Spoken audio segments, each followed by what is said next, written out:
पाकिस्तान जो है, हमारी जो रियासत रही है 75 साल से, वो एक कॉलोनी की तरह आवाम को ट्रीट करती है, आवाम को मारती है, उनसे ना खून चूस कर मुल्क चलाती है, एलीट अपने पेट भरते हैं। टीएलपी जैसी तंजीमों के गुंडे आपको ललकारते फिर रहे हैं। टीटीपी जैसे दहशतगर्दों के जत्थे आपके अंदर घुसने को तैयार बैठे हैं।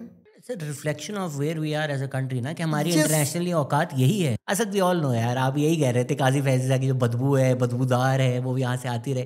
ये नहीं, वो क्या यार ब्लॉग देखें है भाई यार।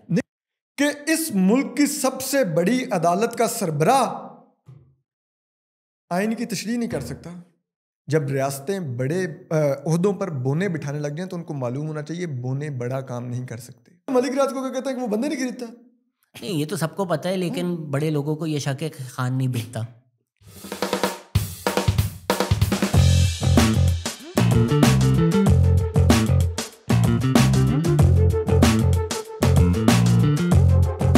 हेलो, अस्सलाम वालेकुम सहाफ़ी और मेरे दोस्त, और मज़े की बातें ऑलरेडी शुरू हो चुकी हैं। पता नहीं हम पॉडकास्ट पे बातें कर सकेंगे या नहीं कर सकेंगे। First of all, looking very dapper Asad Ali Toor. Thank you, मैं शुक्रिया। आप हर दफ़ा याद कर लेते हैं जब भी इस्लामाबाद का आपका चक्कर लगता है। हम तो वैसे ही दो ही तो लोग हैं आपको याद करते हैं, एक मैं और एक इदारे। हमारी यादों से आप कहाँ दूर जाते हैं कभी। अब ये मुझे मालूम नहीं कि किसके लिए मैं खुशगवार याद होता हूँ या किसके लिए मैं नाइटमेयर की तरह रहता हूँ हर वक्त। That I don't know. चले, मैं कम से कम अनाउंस करके आता हूँ। सर, कौन सी डायरेक्शन में जाएंगे? 10 साल मंसूबा पहले करें या हनी ट्रैप पहले करें? बिकॉज हम ये दोनों बातें कर रहे थे। जो सा मर्जी कर आप बताएं, योर चॉइस। आप डीलर्स चॉइस। नहीं लाइक पहले फन या पहले सीरियस? मैं दोनों में हूँ। जो आपकी चॉइस है। मैं जो सवाल कर रहा था मैं उसको डिक्टेट नहीं करता है। चले फिर ये कहानी सुनाई दे। आपको डीएम आया है कोई? हाँ, वो एक आया था डीएम। मैंने वो एक हमारे दोस्त हैं, वो बड़ा ताकतवर लोगों के साथ उठसे बैठते हैं, तो मुझे एक डीएम आया कहीं से, तो मैंने उसका स्क्रीनशॉट लेके एक दोस्त को भेजा। मैंने कहा उनको कहो कि मैं तैयार हूँ लेकिन कुछ अच्छा ये हरकत ना करें। यार देखो, कम से कम सोवियत वॉर चल रही थी तो ये तो फायदा था कि रशियन एजेंट्स इस्तेमाल हो रहे थे काम के लिए। हम एक बहुत ही सीनियर सहाफ़ी जो है इस्लामाबाद के, उनसे भी मैंने पूछा, मैंने यार ये हनी ट्रैप सच है? बोलता यार है तो सच, बट माजरत के साथ हमारे सहाफ़ियों का भी कोई स्टैंडर्ड नहीं मैंने देखी है जो ये इस्तेमाल करते हैं हनी ट्रैप के लिए। बड़ी बहुत ही यार, देखें अगर कोई थोड़ा बेहतर इंसान होगा तो वो क्यों, वो शरीफ को न्याजी मरहूम होते थे, मुशर्रफ दौर में मिनिस्टर भी थे, तो एक दफ़ा क्रिटिसाइज किया गया उनको कि आप जनरल मुशर्रफ का साथ देते हैं, एक डिक्टेटर है और उसके साथ सारे गंदे लोग हैं। तो उन्होंने कहा कि जवान, रियासतों ने गंदे काम भी करने होते, अच्छे काम भी करने होते।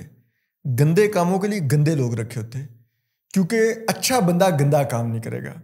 तो फिर जो हनी ट्रैप में भी जो स्टफ ये ला रहे हैं ना, फिर यार दुनिया भर में मैंने ये एजेंट्स देखे हैं। मैं तो तैयार हूँ मुल्क बेचने के लिए।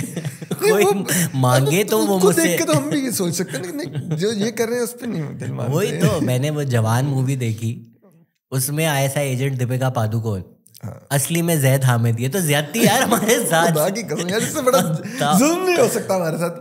वो आप दीपिका पादुकोण को इस्तेमाल तो करें आईएसआई एजेंट। ये पीका वीका छोड़ दे, दीपिका ला दे आप तो बेहतर है। पीका ले, दीपिका चाहिए।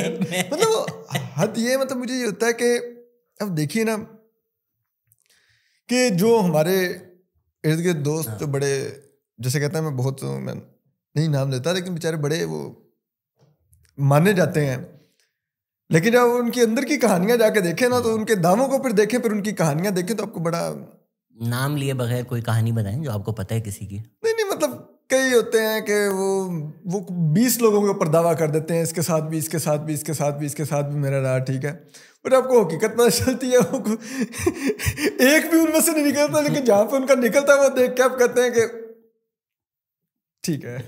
क्या पता दिल के अच्छे हो यार वो लोग, जरूरी थोड़ी है कि आप सिर्फ पर्सनैलिटी से भी हनी ट्रैक नहीं हम किया जा भी सकता है। देखें मेरी भी पर्सनैलिटी पे जाएगा तो फिर तो सारी मादरत कर लेंगे, लेकिन हम भी हो सकता है दिल के अच्छे हो यार। यार मेरा तो मुझे लगता है फिर नुकसान हुआ है, क्योंकि मुझे तो कुछ अच्छी तस्वीरें आई डीएम में, मुझे लगा इन्होंने ही भेजी होंगी, मैंने रिप्लाई नहीं किया। अब मैं वापस जरा सर्च कर करके रिप्लाई दोबारा डीएम्स में दोबारा डीएम करेंगे। आपको डीएम से दोबारा रजू करने की मैं जरूरत है। तुम्हें गलत समझता इसमें कल तला हाथ भी आए हुए थे, उनसे भी कई लोगों ने सवाल पूछा कि शादी कब हो रही है, आपसे भी शेर खान ने भी पूछा और भी लोगों ने पूछा, बहुत बड़ा फ़ैन हूँ, बताएं शादी की हो रही है, शादी कब हो रही है आपकी। तो अमरीश पुरी का एक फेमस डायलॉग है कि वो अजय देवगन को बोलता है कि दहशतगर्दों की प्रेम कहानी नहीं होती शंकर। तो मेरे ख्याल से हम भी डिजिटल दहशतगर्द बन चुके हैं, तो हमारी भी प्रेम कहानियां नहीं है। क्या करें, वो कहते हैं ना मार से नहीं प्यार से डर लगता है, क्योंकि अब हर जगह पे तो उन्होंने कैमरे लगाए हुए हैं, बंदा क्या करे। शादी घर में कोई किया कि एक स्कैन तो करूं, कोई कैमरा शैमरा तो नहीं है?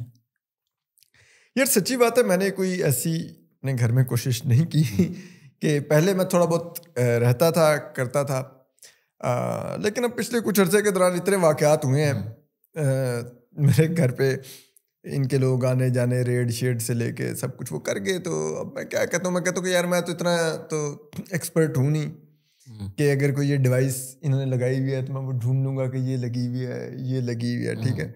और मेरे घर में है अभी, तो क्या देख लेंगे ये, मेरी बिल्ली देख लेंगे, मेरे तोते देख लेंगे, मुझे देख लेंगे कभी, जिसे कहते हैं मैं हो सकता है अपने रूम में आया हूँ चेंज कर रहा हूँ तो मुझे देख लेंगे, यही देख लेंगे, क्या देख लेंगे यार मेरे घर में क्या और देखने के लिए। मुझे तो अब होटलों में भी रहने से डर लगता है, पर मतलब इतना तो नहीं उनके पास।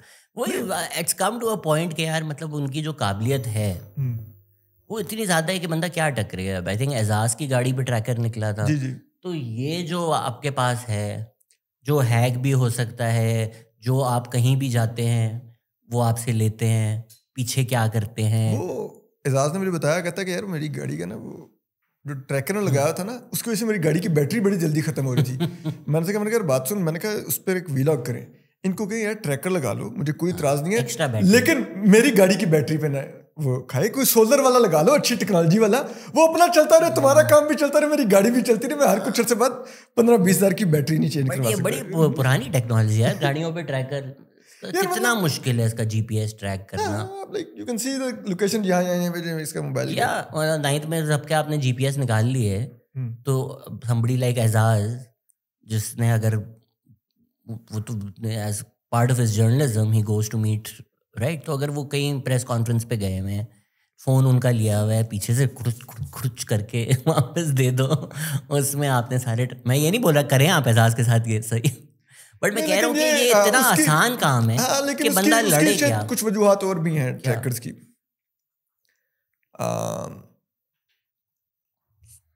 मैं अभी नहीं जाता डिटेल, लेकिन सम टाइम आप होता है आप मोबाइल के बगैर भी तो जाते हैं। अच्छा, मोबाइल के बगैर भी जाते हैं लोग निकलते हैं। अच्छा, ये एक अच्छी आपने मुझे साफर टिप दी कि कहीं हसास जाने हैं तो मोबाइल के बगैर। हाँ हो जाता है, तो फिर गाड़ी के बगैर करीम कर लो यार। हाँ तो फिर तो वो बिरदारी बात है ना, फिर रास्ते तो बहुत से हैं, कोई पिक करने आ जाए आपको, खैर वो नजरें शजरें भी रखते होंगे, बहुत से रास्ते होते हैं अगर आपने जाने। अच्छा इस वक्त मैं अगर अपनी बात करूं, मैं तो बड़ा डिफीटेड फील करता हूँ, और मेरा सीक्रेटली सॉर्ट ऑफ ये फील भी यही आ रही है कि यार लड़ने का एक वक्त था जो पिछले 7 साल थे, वो अब हो चुके हैं ख़त्म। 10 साल का मंसूबा पिछलों ने भी बनाया था, वो 10 साल नहीं चला, 4-5 साल चला, जो भी चला। पर अब भी जो है 6 तो है ना, तो 6 से पहले क्या ही बंदा लड़े, जब 6वां साल 6th ईयर आएगा। नहीं 5 साल है, 6 तो नहीं टेन्योर 5 साल का कर दिया उन्होंने। हाँ बट एक रफली हिस्ट्री हमारी 6 रही है। 5 और 5 तो मुश्किल है, ऑनेस्टली 5 और 5 तो मुश्किल है, बट हो सकता है 5 भी मुश्किल हो। अच्छा, ये क्यों ये हम क्यों डिफर कर रहे हैं इस पर? देखिए जो ख्वाहिशात होती हैं और जो ग्राउंड रियलिटीज होती हैं बड़ी मुख्तलिफ होती हैं। 10 साल भी ख्वाहिश ही थी ना, नहीं हुई। 3.5 साल में ही टूट गई तड़क करके। ठीक, बाजवा साहब को तो 6 मिले। बाजवा साहब को 6 मिले ना, ठीक है। नहीं, दूसरे के तो ख्वाब ही नहीं पूरे हुए ना वो तो। लेकिन बाजवा साहब और पूरे इदारे की 10 साल का मंसूबा था ना। हाँ, वो बाजवा साहब के लिए 10 साल नहीं थे, 10 साल तो खान साहब के लिए थे। तो उन्होंने बांटे हुए थे ना वो अक्षय कुमार ठीक जिस है समय यूं करता है कि 10 तेरे 10 मेरे।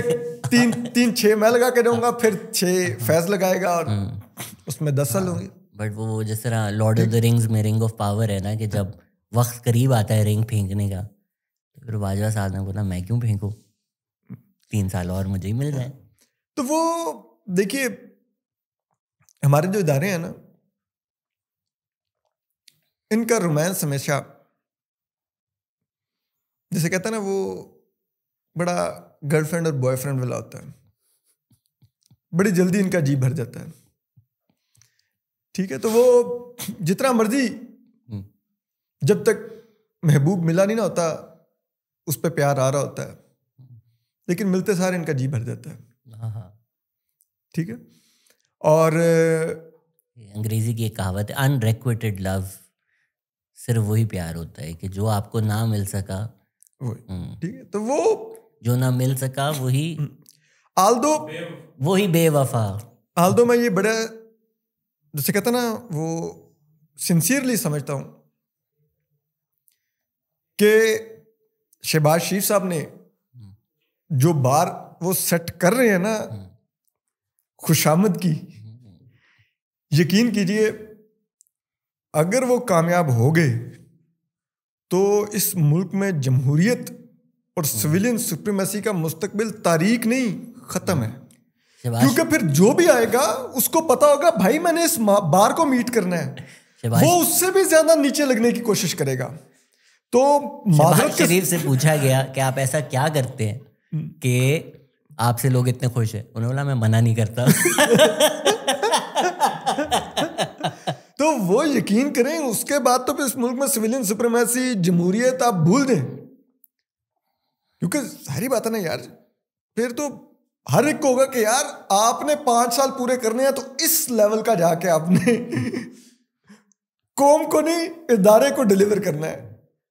तो अगर तो वो बार सेट होगी ना और वो कामयाब होगी, फिर शराद बड़ा खौफनाक हालात है। तो आप ये क्यों कह रहे हैं कि ये होते हुए नहीं नजर आ रहा? मतलब अगर मैं थोड़ा जायजा लूं, IMF कोई टेंशन नहीं, चाइना कोई टेंशन नहीं, सऊदी कोई टेंशन नहीं, US कोई टेंशन नहीं, ट्रम्प पे बड़ी लोगों ने उम्मीदें लगाई थी, कुछ होता हुआ वहाँ नज़र नहीं आ रहा। इंटरनेशनल सेट है जिनके कटोरे लेकर पाकिस्तान चलता है। अच्छा जी, जो फाइनेंशियल एलीट है वो भी सेट है, वो भी खुश है, स्टेबिलिटी चाहती है, उसको कोई डेमोक्रेसी में इंटरेस्ट है नहीं। अवाम का सड़कों पे आने का कोई मूड ऐसा लग नहीं रहा। जुडिशरी बिल्कुल ही टाइट हो गई है, सहाफ़त बिल्कुल ही टाइट हो गई है। आ कहाँ से रहा है खतरा? देखिए शहजाद, आपने जो तमाम डिफरेंट फैक्टर्स को मेंशन किया, पहले हम आ जाते हैं इंटरनेशनल उस पर। ठीक है, IMF ने बिल्कुल हमें एक प्रोग्राम दिया हुआ है, लेकिन IMF भी उस प्रोग्राम से सेटिस्फाई नहीं है, क्योंकि अभी तक हम प्राइवेटाइजेशन नहीं कर पाए, हम रिफॉर्म्स नहीं कर पाए जो स्ट्रक्चरल चाहिए, और तीसरा हमारा रेवेन्यू का टारगेट भी अभी तक का नहीं मीट हो रहा। चौथा, जो हमने बायलैटरल कमिटमेंट्स शो करके IMF से ये प्रोग्राम लिया था, वो भी उस तरह की नहीं फॉरेन इनफ्लो आ रहा। अब देख लीजिए स्टैट्स उठा के, इवन कि आपको रोल ओवर्स करवाने पड़ रहे हैं। ठीक है, फिर आ जाइए इसमें, अगर मैं एफआई में IMF की अगर आप सारी तारीख देखें, हम कभी नहीं टारगेट्स मीट करते। फंडामेंटल रिफॉर्म में तो जेन्युइनली मुझे लगता भी नहीं कि IMF का इंटरेस्ट है। ज़ाहिरी बात है, जो लोग वहाँ आते हैं वो बातें करते हैं। IMF चलता है अमेरिका के असरो रसूख। नबील को आज मैंने मेरे सेंटेंसेस कंप्लीट करने के लिए रखा हुआ है। तो जब तक अमेरिका साम्राज्य आपसे खुश है, तो आप IMF 19-20 करते जाएं, भीगे मांगते जाएं, रोल ओवर्स लेते जाएं, मिलता रहेगा। मैं आपको इसी तरफ आ रहा हूँ। फिर आप आ रही है मगरिब की तरफ, बशमूल अमेरिका, यूरोप, ये सब लोग, ठीक है, गल्फ। जबकि शहबाज शरीफ साहब 9 अप्रैल 2022 के आए हैं, आप निकालिए इन्होंने कितने MOUs साइन किए हैं और कितने MOUs मटेरियलाइज हुए हैं इन इन्वेस्टमेंट।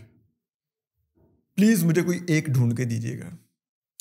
अभी अलबैक आ रहा है, अरामको आ रहा है, SIFC में कहाँ पे अलबैक यार? पिछले एक साल से अलबैक सुन रहे हैं, पिछले एक साल से अलबैक सुन रहे हैं यार। नहीं अलबैक तो आ रहा है, पिछले एक साल से सुन रहे हैं ना यार। अच्छा चलिए हम MOUs देखें। अच्छा चीज ये है कि आपके ऊपर कोई असद देखो, ब्रांड पाकिस्तान जो है वो बेचना बड़ा मुश्किल है। आपके पास बेचने के लिए कुछ नहीं है, आप किस चीज़ में इन्वेस्टमेंट मांग रहे हो, आप ज़मीनें ही बेचते रहते हो, लोगों को भी रियलाइज़ हो गया है ज़मीन। मैं आपकी सारी बातों से एग्री करता हूँ, ठीक है, लेकिन देखिए जब मजबूरी पड़ती है, यही तो बात है, तो फिर नहीं मईशत चल रही ना यार। नहीं आप कह रहे हैं जो ऑक्सीजन आपको लगी हुई है IMF प्रोग्राम की, उसके बेस पे आप कह रहे हैं कि हम दिन तो गुजार लेंगे, और ये जो दिन गुजार रहे हैं, इस दिन गुजारने की बुनियाद पे हम अपना टेन्योर भी एक्सटेंड करवाते जाएंगे। इसमें मैं सिर्फ एक तफरीक करना चाहता हूँ। पाकिस्तान जो है, हमारी जो रियासत रही है 75 साल से, वो एक कॉलोनी की तरह आवाम को ट्रीट करती है, आवाम को मारती है, उनसे ना खून चूस कर मुल्क चलाती है। एलीट अपने पेट भरते हैं, वो पेट भर कर फिर दुनिया भर में चले जाते हैं। वो हमारी रियासत का भी हिस्सा है, वो हमारी फाइनेंशियल एलीट का भी हिस्सा है। इसको हम पाकिस्तान में इकॉनमी बोलते हैं। जब ये स्टेबलाइज हो जाए, इसका मतलब ये है आपका डॉलर स्टेबल है, आपका पेट्रोल स्टेबल है, आप डिफ़ॉल्ट नहीं करेंगे, आपका जो बैलेंस ऑफ पेमेंट क्राइसिस है वो मैनेजेबल है। That is what is called stability in Pakistan. Long term हम रेवोल्यूशन चाहें कि ये एलीट स्टेटस को ओवरथ्रो करें, वो मेरा भी ख्वाब है कि यार कि कितना आप खून चूसोगे, एक दिन तो आवाम बोलेगी निकलो। ये निज़ाम नहीं चल सकता।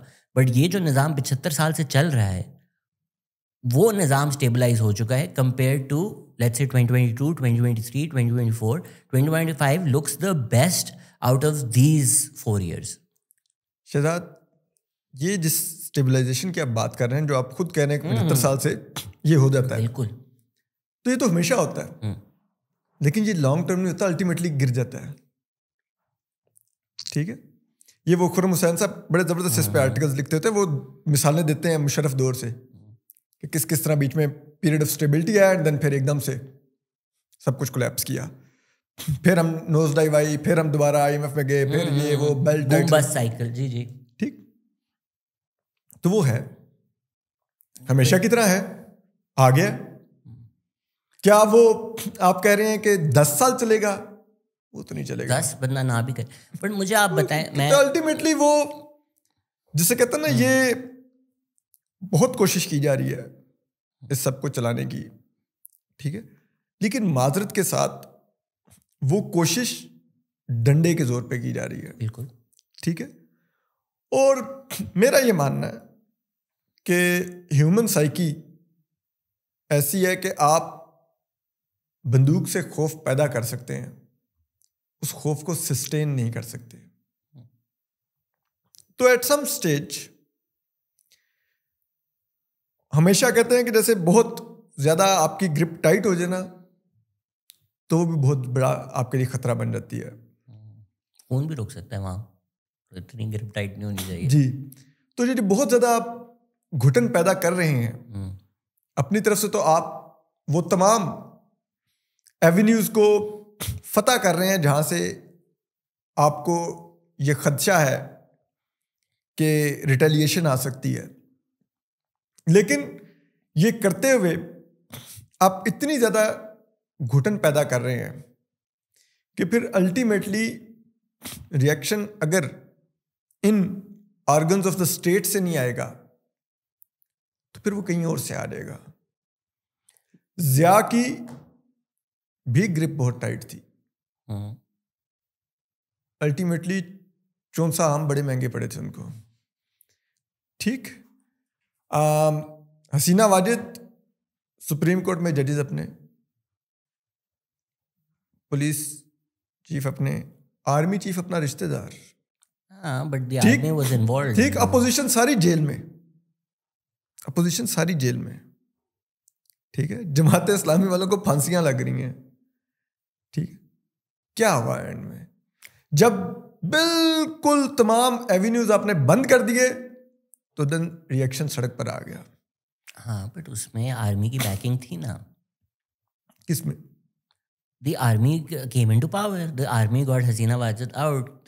तो जिस तरह मुशर्रफ भी है, मैं इसका भी जवाब बट देता हूँ। मुशर्रफ भी है इसमें मैं आपको जवाब दे देता हूँ।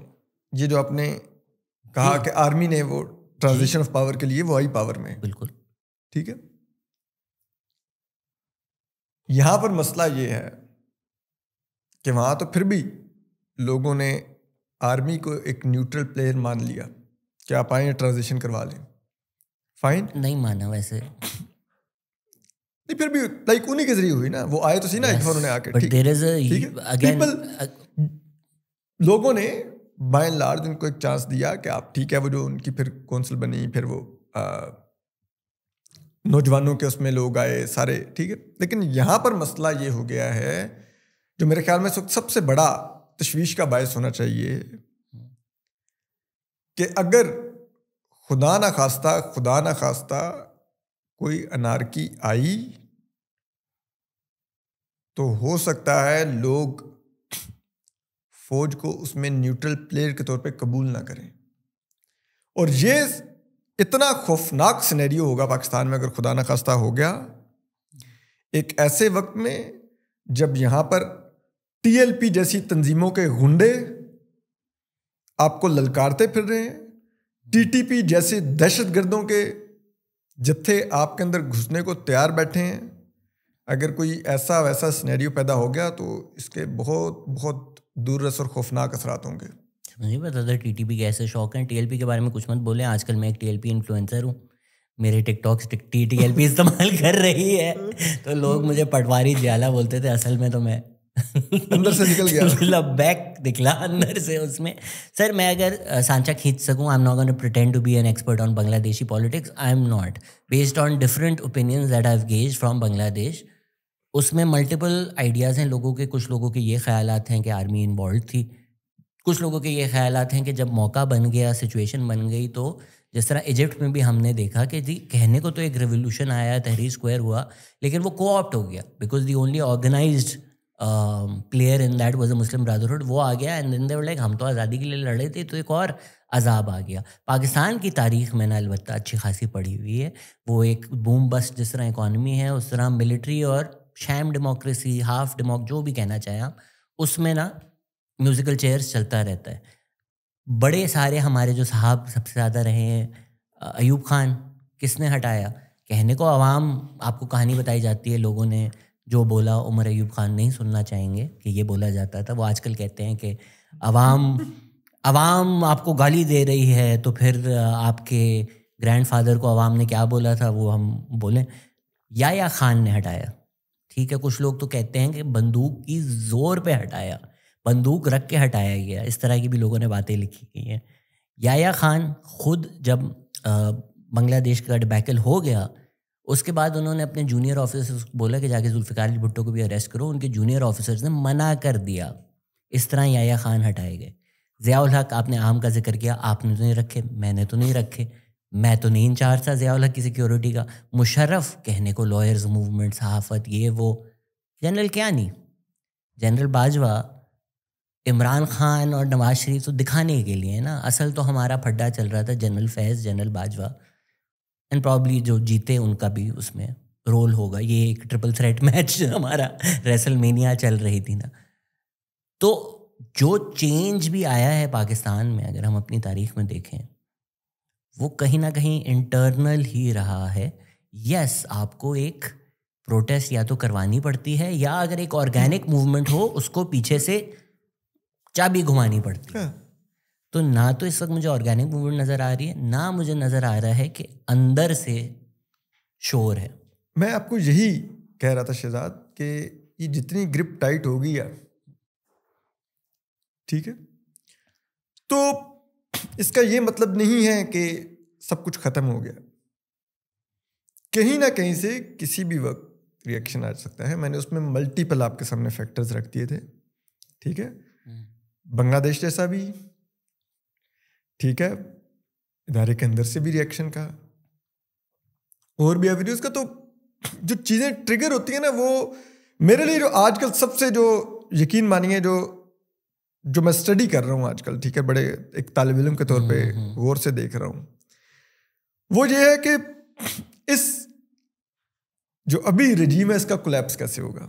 इमरान रजीम का कोलैप्स हमने देख लिया, वो भी एक इंस्टॉल्ड रजीम थी, ठीक है। वो माजरत के साथ 2018 में इलेक्टेड रजीम नहीं थी, ठीक है। वोट नवाज शरीफ को पड़ा था, निकला इमरान खान का था। अभी वोट इमरान खान को पड़ा है, निकला शहबाज शरीफ का है, बल्कि उसका भी पूरा नहीं निकला, ठीक है, लेकिन बाल बिठा दिया गया है ऑफिस में उनको, ठीक है।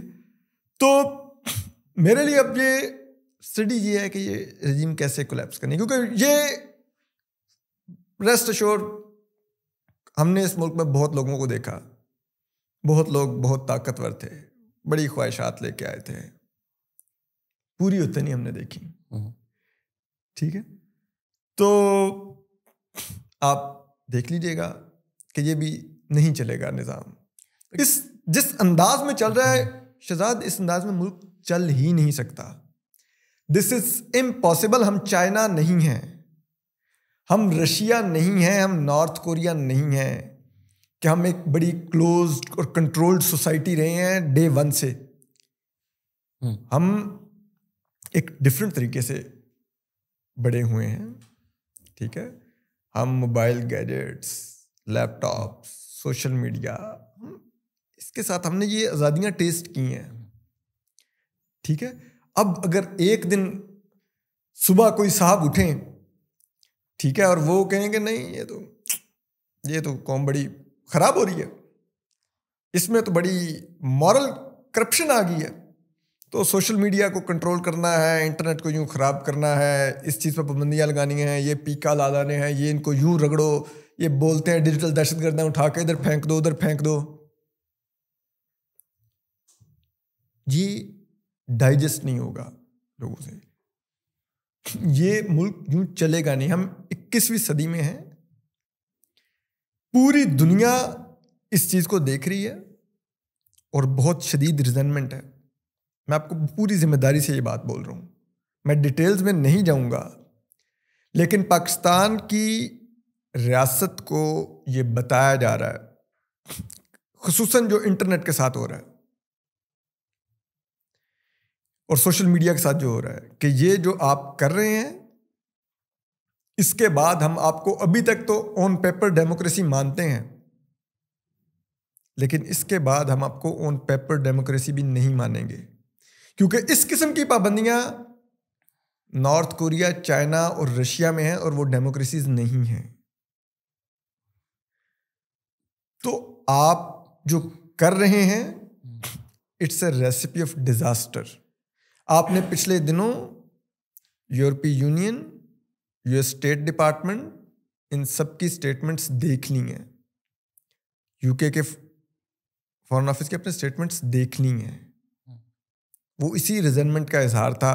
और ये एकदम से नहीं हुआ कि एकदम वो एक सुबह उठे उन्होंने कहा हमने स्टेटमेंट इशू करनी है। वो पिछले काफ़ी अरसे से आपकी रियासत को प्राइवेटली ये कन्वे कर रहे थे, आपको नहीं समझ आ रहा था, आपको लगता है कि क्योंकि हम फिर भी उनकी मजबूरी है हमारे साथ इंगेज करना, तो हम उसकी लेवरेज लेके ये सब कुछ कर सकते हैं। मेरी राय थोड़ी इससे मुख्तलिफ है। मैंने भी वो देखा डेमोक्रेसी इंडेक्स में, आज ही या कल की खबर थी कि हम 6 पॉइंट्स और ज़्यादा गिर गए हैं। तो जो ये इदारे होते हैं उसमें बहुत अच्छे लोग होते हैं, बहुत अच्छे काम करते हैं, जिस तरह यूएन में भी है, स्टेटमेंट्स भी आएंगी, जो लोग एम्बेसडर्स आते हैं वो भी ऐसे हैं, वो बातें भी कर देंगे, वो कह भी देंगे। As far as foreign relations are concerned, democracy, human rights, ये कितना बड़ा शैम है, ये गाज़ा में जो इजराइल ने किया उसके बाद हमें खुला खुला नज़र आ गया। तो अगर हम यहाँ बैठ के ये प्रिटेंड करें कि यूरोपियन यूनियन, यूके और यूएस जो है, पाकिस्तान में लोग मर रहे हैं और उन्हें दिल पसीज जाएंगे, उन्होंने बोला आप ये नहीं कर सकते, डेमोक्रेसी हमारी एक जेन्युइन वैल्यू है, ये सब बकवास, दुनिया की आप बकवास। इजराइल से अपने आप को कंपेयर मत करें। नहीं, मैं आपको इजराइल जितना बड़ा उनका बच्चा है लाडला, हम वो नहीं है। यूके, यूरोपियन यूनियन और यूएसए की हिपोक्रेसी दिखा रहा हूँ। बाइडेन रजीम के बाद जो ट्रम्प रजीम आई है, ट्रम्प रजीम ने तो खुला खुला ही आके बोल दिया है अमेरिका फर्स्ट, हमारा कोई कंसर्न नहीं। जो डेमोक्रेटिक रजीम होती है ना, उसको फिर भी ये चुल होती है, हम डेमोक्रेसी लाएंगे, हम स्टेटमेंट लाएंगे। ट्रम्प को कोई दुनिया की परवाह नहीं कि democracy as a value. Of course आपको प्रिटेंड करना पड़ता है, we are very concerned, we are gravely concerned about human rights, and you are not gravely concerned, you've never been gravely concerned. The reason dictatorship persists in Pakistan is because dictatorship is preferred by the United States of America in Pakistan. They prefer dealing with one person, whether that person be Ziaul Haq, whether that person be Musharraf. उनको पसंद है एक आदमी हो जिसको हम phone करें। Repeatedly US रजीम ने हमारी डेमोक्रेटिक रजीम्स को भी अंडरमाइन करके चीफ ऑफ आर्मी साहब से डायरेक्टली डील करके चीज़ें की हैं। I would be surprise if that is what they are doing today as well, happily doing that. USA intervene करेगी to bring democracy and human rights to Pakistan, the pipe dream bro. नहीं, मैं आपको इसका जवाब देता हूँ। देखें, बेशक कि उनको यहाँ पर हमेशा से वन विंडो ऑपरेशन सूट करता है, फाइन, लेकिन आप देखिए हमेशा से जो यहाँ पर फौज की जो ग्रिप रही है, उसमें हमेशा से एक माहौल इस मुल्क में रहता था। एक बड़ी तादाद जो पॉलिटिकल गवर्नमेंट्स होती थी उससे नाराज होती थी और फौज उसको कैश करके आती थी। फौज को कोई ना कोई पॉलिटिकल एंटिटी की बैकिंग भी होती थी जब वो आते थे, ठीक है। इस दफा मसला ये है कि इस सिस्टम के पास पब्लिक सपोर्ट बिल्कुल नहीं है। ये जो हुकूमत में बैठे हुए हैं, अगर आपको लगता है कि इन पॉलिटिकल पार्टीज के पास पब्लिक सपोर्ट है और ये चैनलाइज कर रहे हैं वो सपोर्ट इदारों को, तो आपको अंदाजा होना चाहिए ये बिल्कुल पिटा हुआ निज़ाम है सपोर्ट के लिहाज से। तो जिस सिस्टम के पास सपोर्ट ना हो वो सस्टेन नहीं कर सकता, ये उनको भी आइडिया होता है। आप एक छोटी सी मिसाल आपको देता हूं कि आपने अगर कहीं पर सरमायाकारी करनी है, आपने एक प्लॉट में, एक हाउसिंग सोसाइटी में आपको बड़ा सस्ता भी मिल रहा है, लेकिन आपको पता है वो डिस्प्यूटेड है और आपको ये भी पता है कि वो हार भी जाएंगे आने वाले दिनों में, आप उस तरफ नहीं इन्वेस्टमेंट करेंगे क्योंकि पता होगा कि ये नजर आ रहा है ये चलेगा नहीं। इस निज़ाम के बारे में सबकी ये दुनिया में राय है कि ये बगैर सपोर्ट के आया हुआ निज़ाम है और ये ज़्यादा अरसा चलने वाला नहीं है। तो जब आपके बारे में ये तासुर कायम हो जाए, आप चाहे जितना मर्जी निज़ाम को कंट्रोल कर लें, सोसाइटी को कंट्रोल कर लें, दिखा लें कि we are in power, we are in control, आपने निगोशिएट करना है तो हमसे ही करना है और हमारे पास अभी भी बहुत कुछ है आपको डिलीवर करने के लिए, ठीक है, देने के लिए बहुत कुछ है ना, जाहिर बात है। उनके जिसके पास ताकत होगी उसी के पास देने के लिए होगा ना, मेरे पास तो आपके पास तो नहीं होगा देने के लिए, ठीक है। लेकिन उस सब के बावजूद जो असेसमेंट्स हैं वो यही हैं कि ये वर्केबल निज़ाम नहीं रहा। प्राइम मिनिस्टर्स की बेस पे तो पाकिस्तान की असेसमेंट वैसे ही नहीं होती। ये जो 5 और 5 देना का मकसद था, या SIFC बनाने का मकसद था, या SIFC में आर्मी को डालने का मकसद था, वो यही था कि आप हर इन्वेस्टर को जाके बोल रहे हैं कि ये साहब आए हुए हैं 10 साल के लिए, ये साहब आपको गारंटी दे रहे हैं, ये साहब आपकी इन्वेस्टमेंट प्रोटेक्ट करेंगे। क्यों नहीं सरमायाकारी? जो डेमोक्रेटिक रजीम है उसको छोड़, SIFC में क्यों नहीं सरमायाकारी? I am just painting the picture for you, right. तो अब आप कह रहे हैं कि इंटरनेशनली ये बातें हो रही हैं, अब कमरों में क्या बातें हो रही हैं हमें तो नहीं पता। हम असेस कर सकते हैं बेस्ड ऑन रेटिंग्स जो आती हैं, हमारी इकोनॉमिक रेटिंग्स, हमारी इकोनॉमिक आउटलुक, हमारा इन्वेस्टमेंट जो रिपोर्ट्स आती हैं, जो गोल्डमैन सैक्स, ये वो, they are all looking a lot more positive than they did 2 years ago। Again, Pakistan कोई परफेक्ट दुनिया में एक मुल्क नहीं है, हम इंडिया नहीं है। SIFC कितनी सरमायाकारी लाएगी है यार? SIFC के तो मैं बनने से ही खिलाफ हूँ, जिस तरीके से वो बनाई गई है। वो मैं भी हूँ, मैं तो कह रहा हूँ जिस मकसद के लिए बनी है वो कितनी सरमायाकारी लाई है। हम दिखा रहे हैं ना उसमें कि ये साहब है, ये 10 साल के नहीं है और ये बैठे हुए हैं, तो ब्लाइंड सरमायाकारी क्यों नहीं है सरमायाकारी अभी तक? मुझे एक्चुअली नंबर्स नहीं पता है। SIFC ने जीरो किया है। SIFC अल्हम्दुलिल्लाह कामयाबी से जीरो है। छाए में ये हालत हो गई है कि अभी वो वर्ल्ड बैंक ने हमें जो 10 साल के लिए if I am not wrong $20 billion का एक वो उन्होंने कहा है वो कि वो जिसे कहते हैं ना लोन देंगे हमें।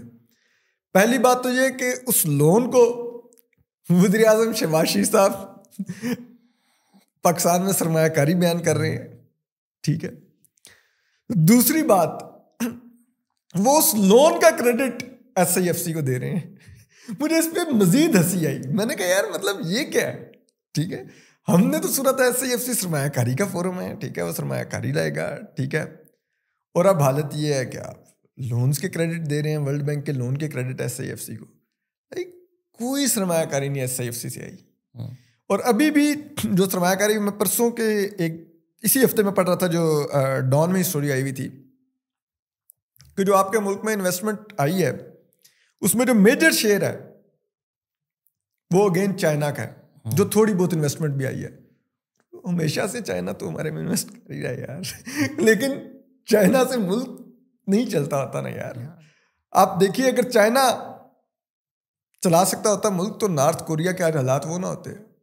चाइना का एलआई है ना, और चाइना खुद हमें कहता होता कि यार IMF का प्रोग्राम करें, ठीक है। क्योंकि चाइना को पता कि यार अल्टीमेटली डिपेंडेंस इनकी वहां पर होगी तो ये मुल्क चलेगा, हम अकेले ये बच्चा गोद में लेने को तैयार नहीं है, ठीक। तो आप ये SIFC कर लें, दूसरे कर लें, मेन मेरी नज़र में बैरोमीटर ये है कि एक आप यहाँ पर जो हमें बताए जा रहे हैं जो आउटलुक के इंडिकेटर्स, इन्फ्लेशन नीचे आ गई है, ठीक है जी। डॉलर खड़ा हुआ है 275 से 80 के बीच में ही वो वेरी करता रहता है, ठीक है। यही 2-3 बताए जा रहे हैं ना। आप बताइए, आपकी रेवेन्यू कलेक्शन बढ़ी, आपकी जो रेवेन्यू का जो वो है एक्सपेंशन हुई, आप उसी मेरे और आपके तनख्वाहदार के ऊपर टैक्स बढ़ा दिया, नए सेक्टर्स में घुसे आप, ठीक है। आपका लार्ज स्केल मैन्युफैक्चरिंग, अभी भी जो रिपोर्ट आई है इन पहले 3 क्वार्टर में मजीद श्रिंक हुआ है। श्रिंक होता हुआ सेक्टर मजीद श्रिंक हुआ है। इंडस्ट्रियल आउटपुट तो वहां से आनी है ना यार, ठीक है। ये करियाने की परचून की दुकानों से मईशत नहीं चलनी, ठीक। आपकी IT की दिखाने को एक्सपोर्ट्स बढ़ रही हैं, हालांकि आप भी जानते हैं जो इंटरनेट आज जो हालात हैं, ठीक है। ये वो इंडस्ट्री थी जो पाकिस्तान की बूम कर सकती थी, क्योंकि नौजवान नस्ल बहुत ज़्यादा है, एब्सोल्युटली, ठीक है। मेजॉरिटी इस मुल्क की पॉपुलेशन अंडर 30 है इस टाइम, ठीक है। और ये यंगस्टर्स बहुत इनोवेटिव होते हैं, मेरी तरह के वो डल माइंड नहीं होते, ठीक है। आपने उनको सिर्फ इस चक्कर में कि यार ये ट्विटर पे जाके हमें गालियां देते हैं, इनका इंटरनेट ही बंद कर दो, ठीक है। तो आप जो कुछ कर रहे हैं, शहजाद मुझे बताइए, इवन के हमें बताया गया, आपको मालूम है लाहौर में भी और कराची में भी बिजनेसमैनों से मुलाकातें की गई, उनको कहा गया $25 अरब की सरमायाकारी आ रही है। कहाँ पे गए वो $25 अरब, ठीक। 3 साल लगे, आपने नाक की तमाम लकीरें निकाली हैं, तो अब जाके सऊदीया ने आपको $1 अरब की वो क्रेडिट पर ऑयल की फैसिलिटी ऑफर की है, ठीक है। यार इतनी नाकें वो रगड़वा रहे हैं, लेकिन फिर भी आपको कुछ नहीं दे रहे। It's a reflection of where we are as a country ना, कि हमारी इंटरनेशनली औकात यही है। हमारा मसला ये हो गया है कि हम हमेशा से दुनिया को जो ऑफर करते थे ना, हमारे पास अब वो ऑफर करने को भी नहीं है। हाँ, ठीक है, हम ऑफर कर देते थे अफगानिस्तान में जंग चल रही है, हम आपके लिए किराए पे हाजिर हैं। यार रेंट सीकिंग इकोनॉमी हमारी रही ना। हाँ बिल्कुल। मैं अभी कल पढ़ रहा था खुर्रम हुसैन साहब का आर्टिकल, ठीक है। मैं मेरे मुझे वैसे तो इकोनॉमी की 0 सेंस है, लेकिन मैं खुर्रम हुसैन साहब एक ऐसे हैं, एक तो वो बहुत अच्छा लिखते हैं और फिर वो थोड़ा आम फहम होता है कि मेरे जैसे एक नालायक को भी कुछ ना कुछ समझ आ जाता है उसके अंदर के क्या वो कहना चाह रहे हैं। तो भी कल वो लिख रहे थे कि यार ये जो तमाम पुराने आपके वो मॉडल्स थे वो अब ख़त्म हो गए, तो अब आपको अंदाज बदलना होगा चलाने के लिए। तो उसमें ये रेंट सीकिंग इकोनॉमी वाला वर्ड भी उन्होंने टर्म यूज़ की हुई थी। तो ये सब कुछ जा रहा है, जो इसका अल्टरनेट आपने तैयार करना है, वो कहीं से आपका मॉडल नजर ही नहीं आ रहा। आपको अभी भी लगता है कि 60 सफ़ों के सप्लीमेंट छाप के आप फील गुड फैक्टर क्रिएट कर सकते हैं, नहीं हो रहा यार। और जो थोड़ा बहुत भी है जिसकी आप बात कर रहे हैं, यकीन कीजिए उससे भी अवाम में कोई, जिसे कहते हैं ना, एक वो थोड़ा बर्दाश्त आती है लोगों में, उसके बावजूद इस निज़ाम से नफरत है। अवाम के लिए तो कोई नहीं फ़ायदा करता। यस, तो वो यही बात है। तो ये तमाम जो चीज़ें हैं अगर आप देखें ऑन ग्राउंड, तो इसको जब मैं देखता हूँ, मैं असेस करता हूँ, तो पिछले भी जब भी जो रिजीम्स गिनी, वो यही था कि एपरेंटली नज़र आ रहा था कि सब कुछ कंट्रोल में है, लेकिन एकदम चीज़ें ट्रिगर होती हैं, गिरती हैं, और आपको नज़र आता है कि यार अंदरूनी खाना बहुत सी चीज़ें गड़बड़ हो रही थी। वो फिर स्टोरीज बाद में आना शुरू होती हैं कि ये उस तरफ जा रहा था, ये उधर से उस तरफ से खेल रहा था, ये खेल रहा था, इधर से प्रेशर आ रहा था, फलां जगह से साइफर आ रहा था, फलां जगह से ये आ रहा था, फलां जगह से ये आ रहा था। ठीक है, पिछली दोनों तो क्लियर नज़र, नवाज शरीफ क्लियर नज़र आ रही थी, इमरान खान क्लियर नज़र आ रही थी। देखें, जो आप बात कर रहे हैं ना, जो निज़ाम और जो हमारा सिस्टम है, जो बेस्ड ऑन एक्सप्लॉयटेशन है, जो कॉलोनियल रूल पाकिस्तान में कभी नहीं ख़त्म हुआ, जो अवाम का खून चूस के हम लीड के पेट पालते हैं, जो 18 बिलियन डॉलर की हम सब्सिडीज़ देते हैं, जो ये इमारात हैं और गुर्बत है, ये तो निज़ाम हमेशा के लिए चल ही नहीं सकता। तो उम्मीद यही होती कि निज़ाम तो ख़त्म होगा। जो with in the elite status को चेंज है, जिसको पाकिस्तान में तब्दीली के नाम पर, and not just Imran Khan, multiple times यही हुआ है कि अच्छा जी तब्दील हो गया, मुशर्रफ चला गया, पीपीपी आ गई, अच्छा जी मुल्क बदल जाएगा, 19-20 बदल गया, 18th अमेंडमेंट आ गई, ये आ गई। मोर और लेस जो स्ट्रक्चरल रिफॉर्म या इकोनॉमिक रिफॉर्म जिसका आप जिक्र कर रहे हैं, वो होता हुआ हमें नज़र नहीं आया। मैं आपसे आपकी बात में ऐड कर देता हूँ, मैं बिल्कुल आपसे एग्री करता हूँ। जो एलीट कैप्चर है इस मुल्क पे, वो नहीं टूटने जा रहा, मैं उसकी बात नहीं कर रहा। तो फिर आप with in the elite change, हाँ, मैं ये कह रहा हूँ कि ये जो अभी चेहरे हैं, ये किसी न किसी स्टेज पर गिर जाएंगे। देखो ना असद, अगर ये चेहरे गिर गए, ठीक है, कल को इन्होंने बोला मुंडा तो साडा ही है ना, हुण ते लव लेटर भी लिख रहा सी, ते अच्छा, मैं आपको इसका एक जवाब दूं। अगर तो बुला लिया कि आजा जिगर, अवाम ये भी बिलीव करेगी कि अब तो जेन्युइन तब्दीली आ गई, अब तो पाकिस्तान में सब कुछ ठीक हो जाएगा, सिस्टम ऐसे ही चलता रहेगा, ठीक है। फिर वो 3 साल बाद हम बोलेंगे हमें जो लगता था इमरान खान वैसा नहीं है, फिर ये 2-3 साल के लिए किसी इनमें से किसी को वापस ले आएंगे, फिर लोग बोलेंगे नहीं खान ही बेहतर था, फिर वो वापस, फिर कोई चौथा 5वां आ जाएगा। तो अगर यही म्यूजिकल चेयर्स करना है कि तब्दीली के मंजन बेचने हैं और स्ट्रक्चरल रिफॉर्म नहीं करना और एलीट स्टेटस को के चेहरे बदलेंगे, तो इसमें पार्टिसिपेट करने का क्या फ़ायदा है भाई? मैं आपसे इस बात पे एग्री करता हूँ कि ये जो म्यूजिकल चेहरा है, और आप देखिए कि ये लोग इतने बड़े जमहूरियत पसंद और स्टेटस को तोड़ने के, ये जो अभी भी जो अपोजिशन में जो लड़ाई लड़ रहे हैं, उनकी हालत ये है। कल इस्लामाबाद में एक कॉन्फ्रेंस थी, लेजेंड्स, ठीक है, उस कॉन्फ्रेंस के एक मेज़बान शाहिद खान अब्बासी साहब कहते हैं कि हमने महारंग बलोच और मंजूर पश्तीन को नहीं दावत दी क्योंकि वो रीजनल इश्यूज के लोग हैं, हम कौमी सतह की बात कर रहे थे। बलोचिस्तान पूरा जल रहा है, लेकिन क्यों? क्योंकि जरूरत नहीं है कि एस्टेब्लिशमेंट नाराज हो जाएगी, ठीक है, तो उनको नाराज भी नहीं करना क्योंकि उन्हीं से तो अपने सर पे हाथ रखवाना है। ये तो इन लोगों की हालत है, ठीक है। तो मैं बिल्कुल नहीं समझता कि ये चेहरे गिरेंगे तो अगर इमरान खान साहब आ जाएंगे तो मुल्क में स्टेबिलिटी आएगी, ठीक है, और मुल्क ग्रो करने लग जाएगा। ये कभी भी मेरा क्लेम नहीं है, मैं आपको ये क्लियर कर दूं, मेरा क्लेम नहीं है, बल्कि मुझे तो सच्ची बताऊं, मुझे एक बड़ा शदीद खदशात है कि इस दफ़ा इमरान खान साहब जब आएंगे ना, तो वो हो सकता है हमें उससे ज़्यादा फेंटी लगाएं जो उन्होंने 2018 के बाद आकर लगाई थी, क्योंकि उस वक्त उनके पास उस तरह का पब्लिक मैंडेट नहीं था। इस दफा तो खान साहब का पब्लिक मैंडेट भी होगा और बदले की आग भी होगी ना, बदले की आग भी होगी। तो इस दफा जो हमें हमारे तो साथ बदलापुर चलेगा ना वरुण धवन की तरह, आज मेरा जी करता मर जाने। तो इस दफा जो वो हमारे साथ करने की कैपेसिटी रखते होंगे, हाँ, और अगर वो उन्होंने शुरू कर दिया तो, और सर माशाल्लाह से इतना पब्लिक सपोर्ट है तो, कि अभी खान साहब जेल में हैं और लिस्टें बन रही हैं जब वापस आए तो पहले किसको मारा जाएगा, पहले किसकी फांसी होगी, पहले किसकी रेडें लगेंगी। तो मेरा नाम तीन चार पे था, मैं खुश था, मैं चल यार पहले 2 कटे तो फौरन फ्लाइट पकड़ पहला जब मरा ना भागो। तो वो ये नहीं है कि मुझे ये कोई जिसे कहता ना गलत फहमी है, या मैं कोई ऐसी उम्मीद बेचने की कोशिश कर रहा हूँ कि यार इन लोगों से जान छूट गई ना तो दिन अच्छे आ जाएंगे। मुझे दिन अच्छे आते नहीं नजर आ रहे, बिल्कुल मुझे नहीं दिन अच्छे आते नजर आ रहे, क्योंकि पहली दफा मेहनत करके हमारे इदारे पिछले 10-15 साल में मेहनत करके मुल्क को उस जगह पर ले गए हैं कि जहां से अब मुझे पहली दफा लगता है कि वापसी नहीं है। अच्छा, मजीद नीचे जा सकते हैं, वापसी नहीं है।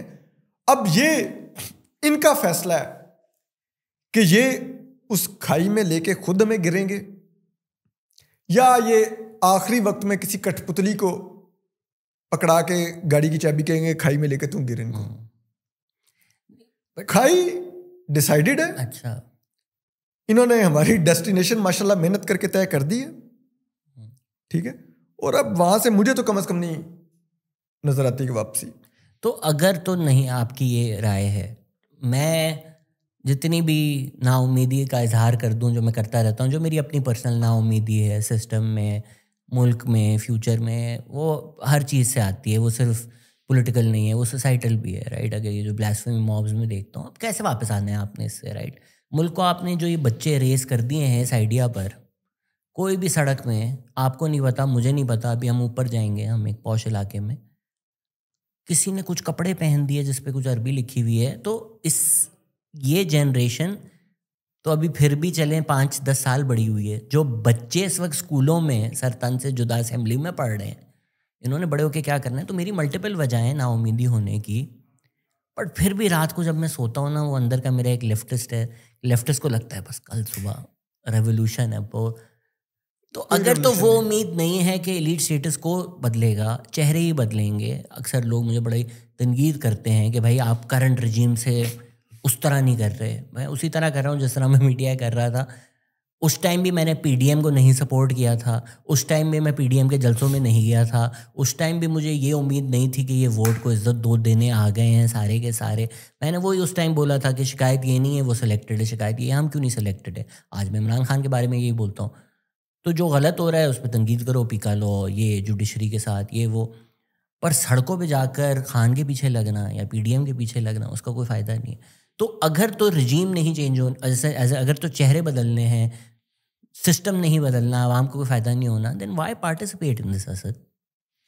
देखें, ये तो लोगों का हक है कि अगर वो इस सिस्टम में पार्टिसिपेट करना चाहते हैं, अगर उनकी कोई पॉलिटिकल पार्टी उनकी चॉइस है। मैं बीइंग इंडिविजुअल मैं विल ऑफ द पीपल की रिस्पेक्ट करता हूँ, ठीक है, but why are you participating is the question. नहीं, I am not participating, I am just criticising. You are a party to the conflict, no. मैं एक consistent party हूं एक ही हाथ के अगेंस्ट, जो पॉलिटिक्स में सब कुछ करता है, ठीक। उस हाथ का मैं क्रिटिक हूं। अब जो भी उस वक्त जिसके गिरबान में वो हाथ होता है, वो मेरे क्रिटिसिज्म का इनडायरेक्टली बेनिफिशियरी बन जाता है। दैट डजंट मीन कि मैं उस गिरबान के लिए वो लड़ाई लड़ रहा होता हूं या वो तनकीद कर रहा होता हूं। माजी में नून लीग वाले इनडायरेक्टली बेनिफिशियरी बन जाते थे, तो पीटीआई वाले कहते थे ओ ये देखो मरीम नवाज का लिफाफा है, ठीक। अब उस क्रिटिसिज्म के वही पीटीआई वाले बेनिफिशियरी बनने लग गए हैं, तो अब नून लीग वाले शुरू हो गए हैं कि वो देखो ये यूथिया हो गया, इसको डॉलर आने लग गए। हालांकि भाई मेरी पोजीशन क्या है, ह्यूमन राइट्स में मेरी पोजीशन बदली है।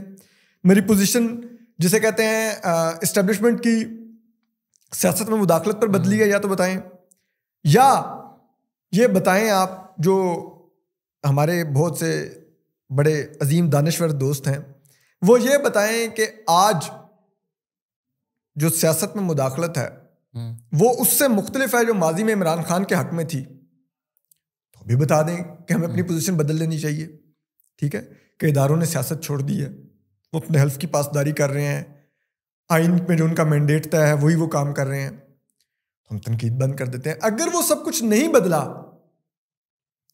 तो फिर किस चीज की हम तनकीद बदलें, किस लिए हम चुप करके बैठ जाएं? मेरा तो सिर्फ पॉइंट ये है यार, अगर सब कुछ वही है, सिर्फ ये हुआ है कि इमरान खान निकाल के शहबाज शरीफ ले आए हैं, तो मेरी नजर में तो कुछ नहीं बदला।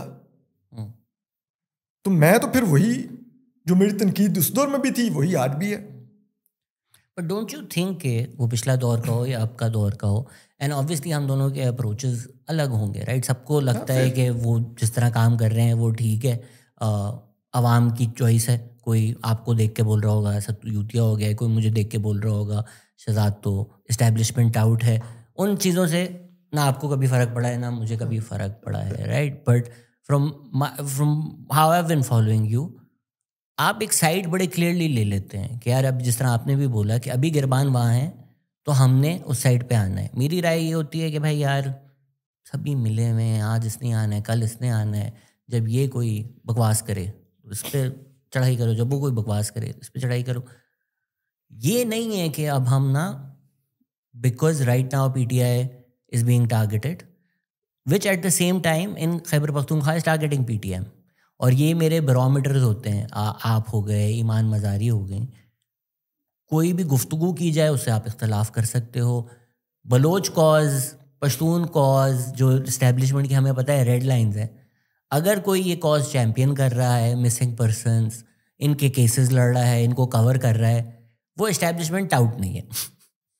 तो आपको क्या लगता है कि द बेस्ट स्ट्रैटेजी इज़ कि आपका कॉमन एनिमी इस वक्त इस्टेब्लिशमेंट है, तो जो भी उससे लड़ रहा है उसकी हिमायत में आ जाओ, not like as a PTI supporter, but be on that side and be take a side in that conflict. अच्छा, मैं इसको मजीद एक्सप्लेन कर देता हूँ निशिदा। ये नहीं है कि हम उसकी साइड पर आ जाएं जो इस्टेब्लिशमेंट से लड़ रहे हैं, ठीक है? माजी में ना जब हम पे इल्ज़ाम लगता था ना कि वो देखो ये नून लीग के साथ मिल गए, तो मैं एक जवाब देता था लोगों को।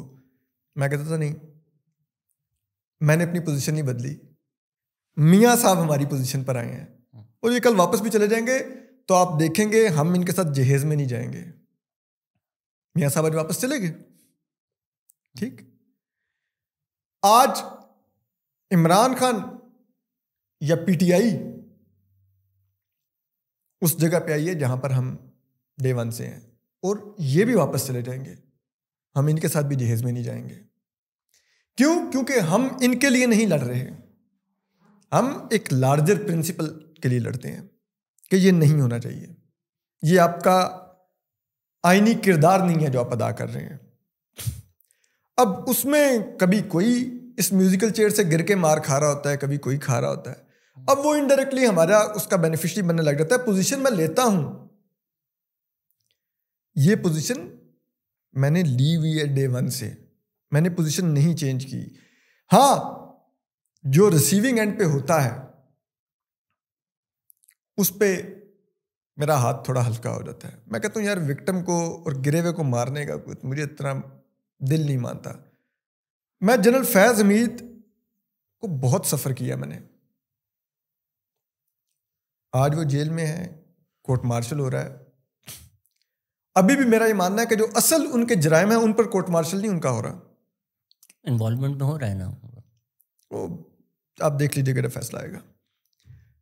लेकिन मैं आज उनके बारे में वीलॉग्स नहीं करता, हालांकि this is the right time मैं अपने स्कोर सेटल कर लूँ। मैं कहता हूँ ठीक है यार, पढ़ा हुआ खुद दे रहा था। अब क्या, जब पोजीशन ऑफ पावर में बैठा हुआ था तो बात करता था ना, नाम लेके बात करता था। आज नहीं है, मैं एक ज़ेरे ताब एक नीचे गिरे हुए शख्स के ऊपर जिसको सब ठोकरें मार रहे हैं, भाई भाग के जाके 4 ठोकरें मार के मैं खुद को सलाउद्दीन अय्यूबी कहलवा लूंगा। I have no sympathies for him. No, I also don't have sympathies. मैं ये नहीं कह रहा I also don't mind criticizing him. या तो मेरा ये मानना है कि क्रिटिसाइज तब करेंगे जब वो इस सबसे बाहर होगा, we will see him. अभी जिनके पास है, जिनका है, जो कुछ करता रहा है, वो जाने, ठीक है? क्योंकि ये अभी भी मैं फिर कहूंगा जो जनरल फैज के जराइम हैं वो उन पर ट्राई नहीं हो रहा। ठीक है, या तो वो ट्राई हो रहा है बिकॉज जब इदारे ने पॉलिसी बदली तो उसने इदारे के साथ पॉलिसी नहीं बदली। अगर वो अभी भी इदारे की मर्जी की पॉलिसी लेके बदल लेता, आज वो अपने फार्म हाउसेस में एंजॉय कर रहा होता। सीधी बात कर लेते हैं, क्या आपकी नज़र में जनरल फैज ने आर्मी में कू करवाने की कोशिश की? जनरल फैज ने, देखें, ये उन लोगों में ज़रूर है कि जिसने फौज के अंदर पूरी जिसे कहते हैं ना इमरान खान साहब के लिए लॉबिंग की अपने लिए भी। ऑफ कोर्स अल्टीमेटली उसका अपना इंटरेस्ट भी सर्व होना था उसके अंदर, वो ये सब कुछ करता रहा, ठीक है। लेकिन at one stage when he lost the plot, तो मेरे ख्याल में जो असल उससे रह गया था वो ये था कि ना stop taking side of PTI. और वो उसकी, देखो मुझे लगता है कि हम हर चीज़ बहुत सिंपलिस्टिक पीटीआई नॉन पीटीआई में कर देते हैं, स्पेशली पिछले 2 साल में। आप पीटीआई हो, आप टीएलपी हो, आप टीटीपी हो, आप एक farmer head of ISI, sitting chief of army staff के खिलाफ कू अटेम्प्ट कर रहे हो। यार जिसकी जो भी सिंपथीज हैं, खुदा का खौफ कर लो ना। अगर आप कू की कोशिश करोगे, आप बाय लॉ बाय कॉन्स्टिट्यूशन बोलो ये मसला है, या आप बोलो जंग के असूल हैं, जिस तरह थैनोस ने भी बोला था, you should have aimed for the head, कि when you play the Game of Thrones you win और you die, when you aim for the king make sure you don't miss. नहीं ये you played, you missed, enjoy being court martialled. नहीं, मैं आपको वही बता रहा हूँ। देखें, ये बहुत ही डेंजरस हो, और मैं कभी भी नहीं चाहूंगा कि फौज के अंदर विद इन मिलिट्री कू हो जाए, क्योंकि ऑफ कोर्स हम एक न्यूक्लियर आर्म कंट्री हैं। अगर फौज की चेन ऑफ कमांड टूट गई ना तो it's a recipe of disaster. लेकिन मैं फिर वही कहूंगा कि वो फौज के अंदर जो कुछ कर रहा था उसकी कीमत अदा कर रहा है, लेकिन जो कुछ उसने सियासत के अंदर किया, जो उसका 2017 से किरदार था, उस पर उसको किसी ने टच नहीं किया, ठीक है। क्यों? क्योंकि वो इदारे की पॉलिसी थी।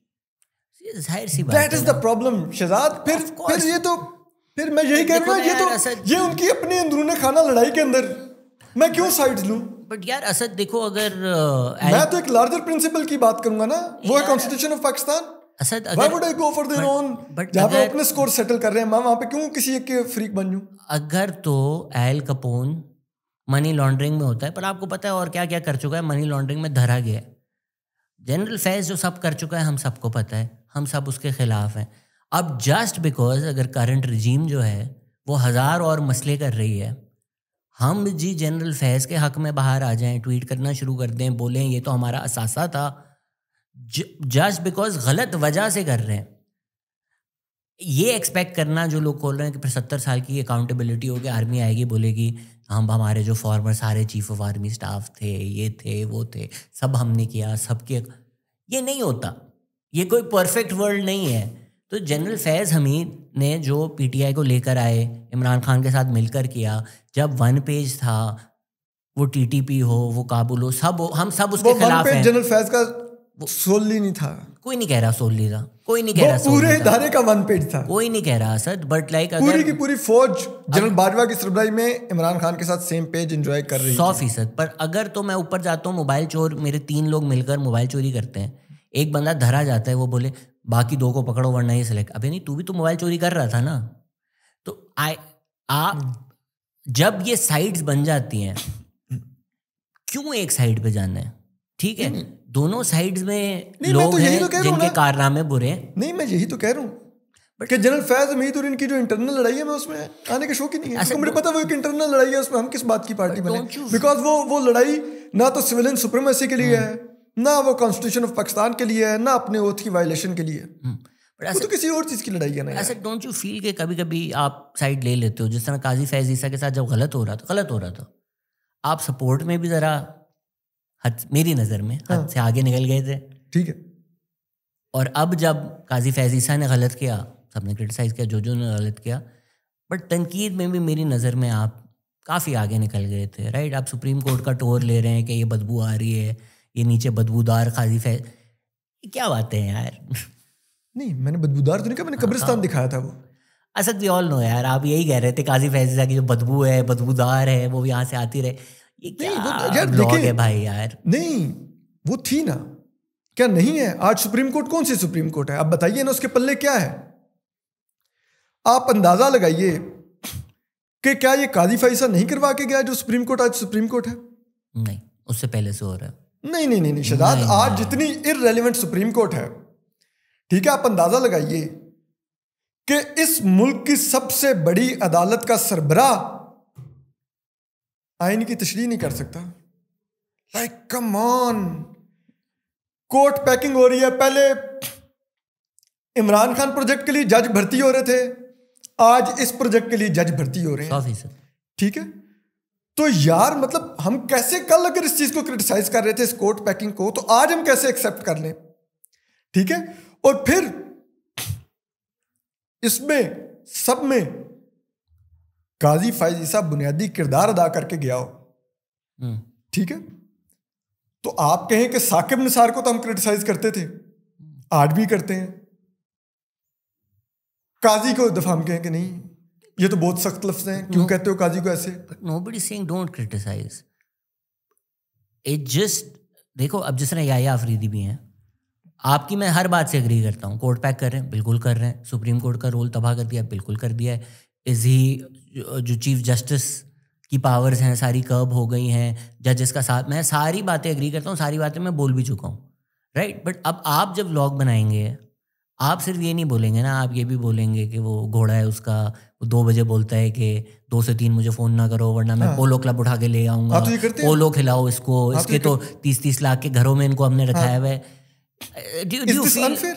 I feel it personally. I feel it unfair. You feel it's unfair. लेकिन एक चीज बताएं आप मुझे,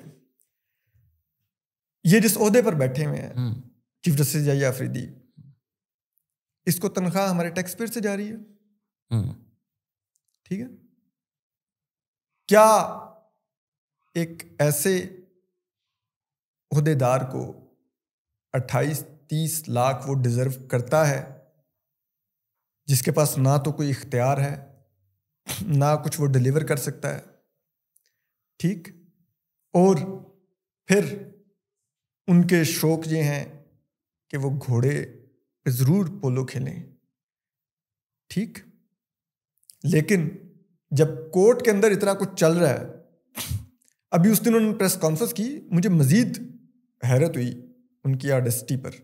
वो बता रहे कि मुझे एक जज ने ख़त लिखा, वो खत मेरे पास आया, मैंने अपने ड्रा में डाला, मैं उठ के चला गया,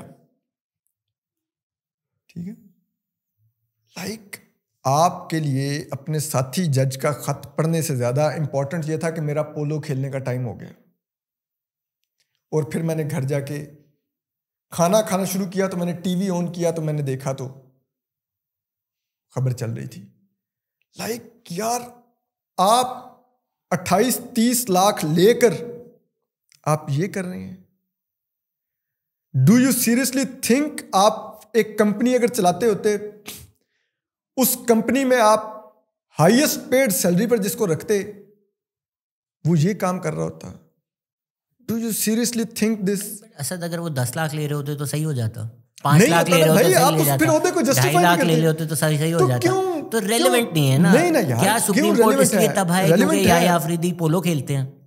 बिल्कुल, क्योंकि देखें यार, देखें जी, नेहरू चैन की बांसुरी नहीं बजा सकता जब मुल्क जल रहा हो। जब उनकी अदालत जल रही है, मुल्क में इंसानी हकूक की खिलाफ वर्जियां एक पीक पर हैं, इस्टेब्लिशमेंट का फुटप्रिंट जैसे कहते हैं ना, एक तारीखी लेवल को टच कर रहा है विदाउट कमिंग इन पावर। ऐसे वक्त में नेहरू अपने पोलो वाले घोड़े पर, जिसका नाम उसने जस्टिस रखा हुआ है, उस जस्टिस पर सवारी कर रहा है। घर सुबह उठता है, उनका पहला शौक यह है कि वो घर का मेन्यू डिसाइड करते हैं कि आज पका क्या है। फिर वो कोर्ट आता है, इन बातों की वो क्या रेलेवेंसी बिजली है? मीटरों के केस सुनता है, अपने चैम्बर में जाता है और कहता है कि 1 से 3 मुझे कोई कॉल ना करे, मैंने पोलो खेलना है, पोलो खेलने चला जाता है, वहां से वो घर चला जाता है।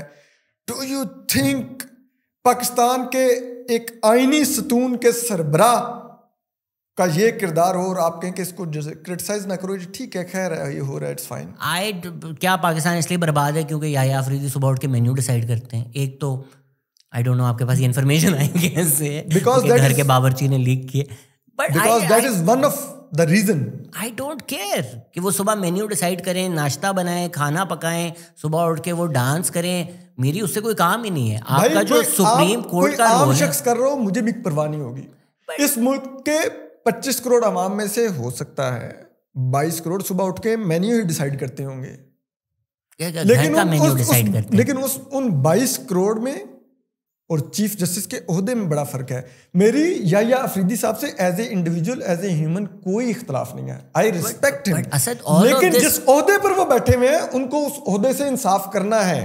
वो ओहदा आम ओहदा नहीं है शहजाद, वो ओहदा नहीं है जिस पर मैं और आप बैठे हुए हैं। देखिए ये बात सही है, बट जब आप पर्सनल घर का मेन्यू डिसाइड कर रहे हैं, ये पर्सनल क्रिटिसिज्म की ज़ात पे आ जाता है, जिसकी मेरी नज़र में रेलेवेंसी नहीं है। और फिर जब आप जो जायज़ तनकीद भी करते हैं, वो ऐसा लगता है कि यार ये तो कोई पर्सनल उसकी वजह, जो कि नहीं है आपका। ठीक है, काजी फैज़ ईसा आपका एक पर्सनल रिलेशनशिप था उनके साथ, वो प्रिंसिपल बुनियाद पे होगा, but I am not saying कि आप उनके कोई राब्ते थे या रातों को मिलते थे या दोस्तियाँ थी, but you were a part of his struggle. ठीक है, तो बंदा फिर भी कह सकता है कि यार अच्छा कोई एक पर्सनल हिस्ट्री है, पर्सनल वो है।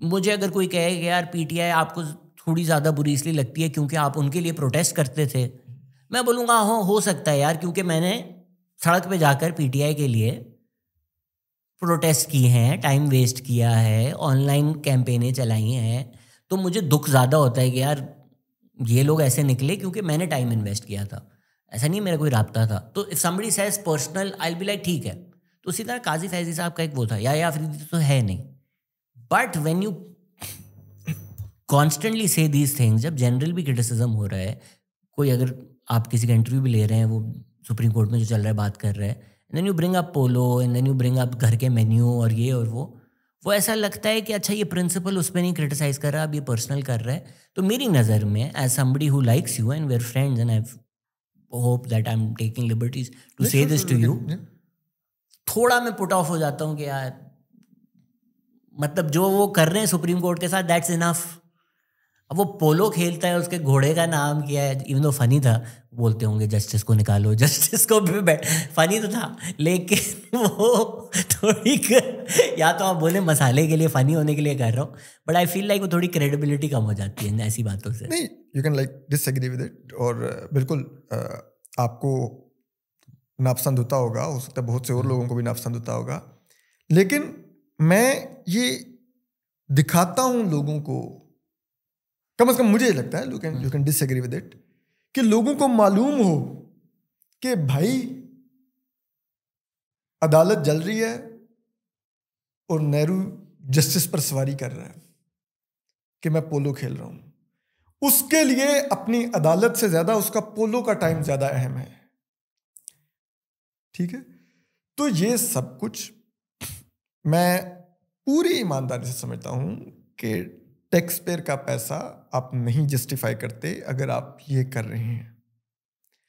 यकीन मानिए शहजाद, मैं कम से कम कोई भी ऐसा ओहदा नहीं लेना चाहूंगा जहां पर मेरे पास इख्तियार नहीं होगा। मुझे कठपुतली बनने का कोई शौक नहीं है। ठीक है, हमारे वो जस्टिस मकबूल बाकर साहब ने ख्वाजा साद रफीक का जब जमानत का फैसला लिखा ना, तो उसमें उन्होंने कोट लिखा, उन्होंने कहा बोने, जब रियासतें बड़े ओहदों पर बोने बिठाने लग जाएं तो उनको मालूम होना चाहिए बोने बड़ा काम नहीं कर सकते। क्योंकि गलत बात है, मतलब क्यों आप ये, तो इन्होंने हमारी रियासत में शुरू से ये बोने ढूंढ रहे होते हैं।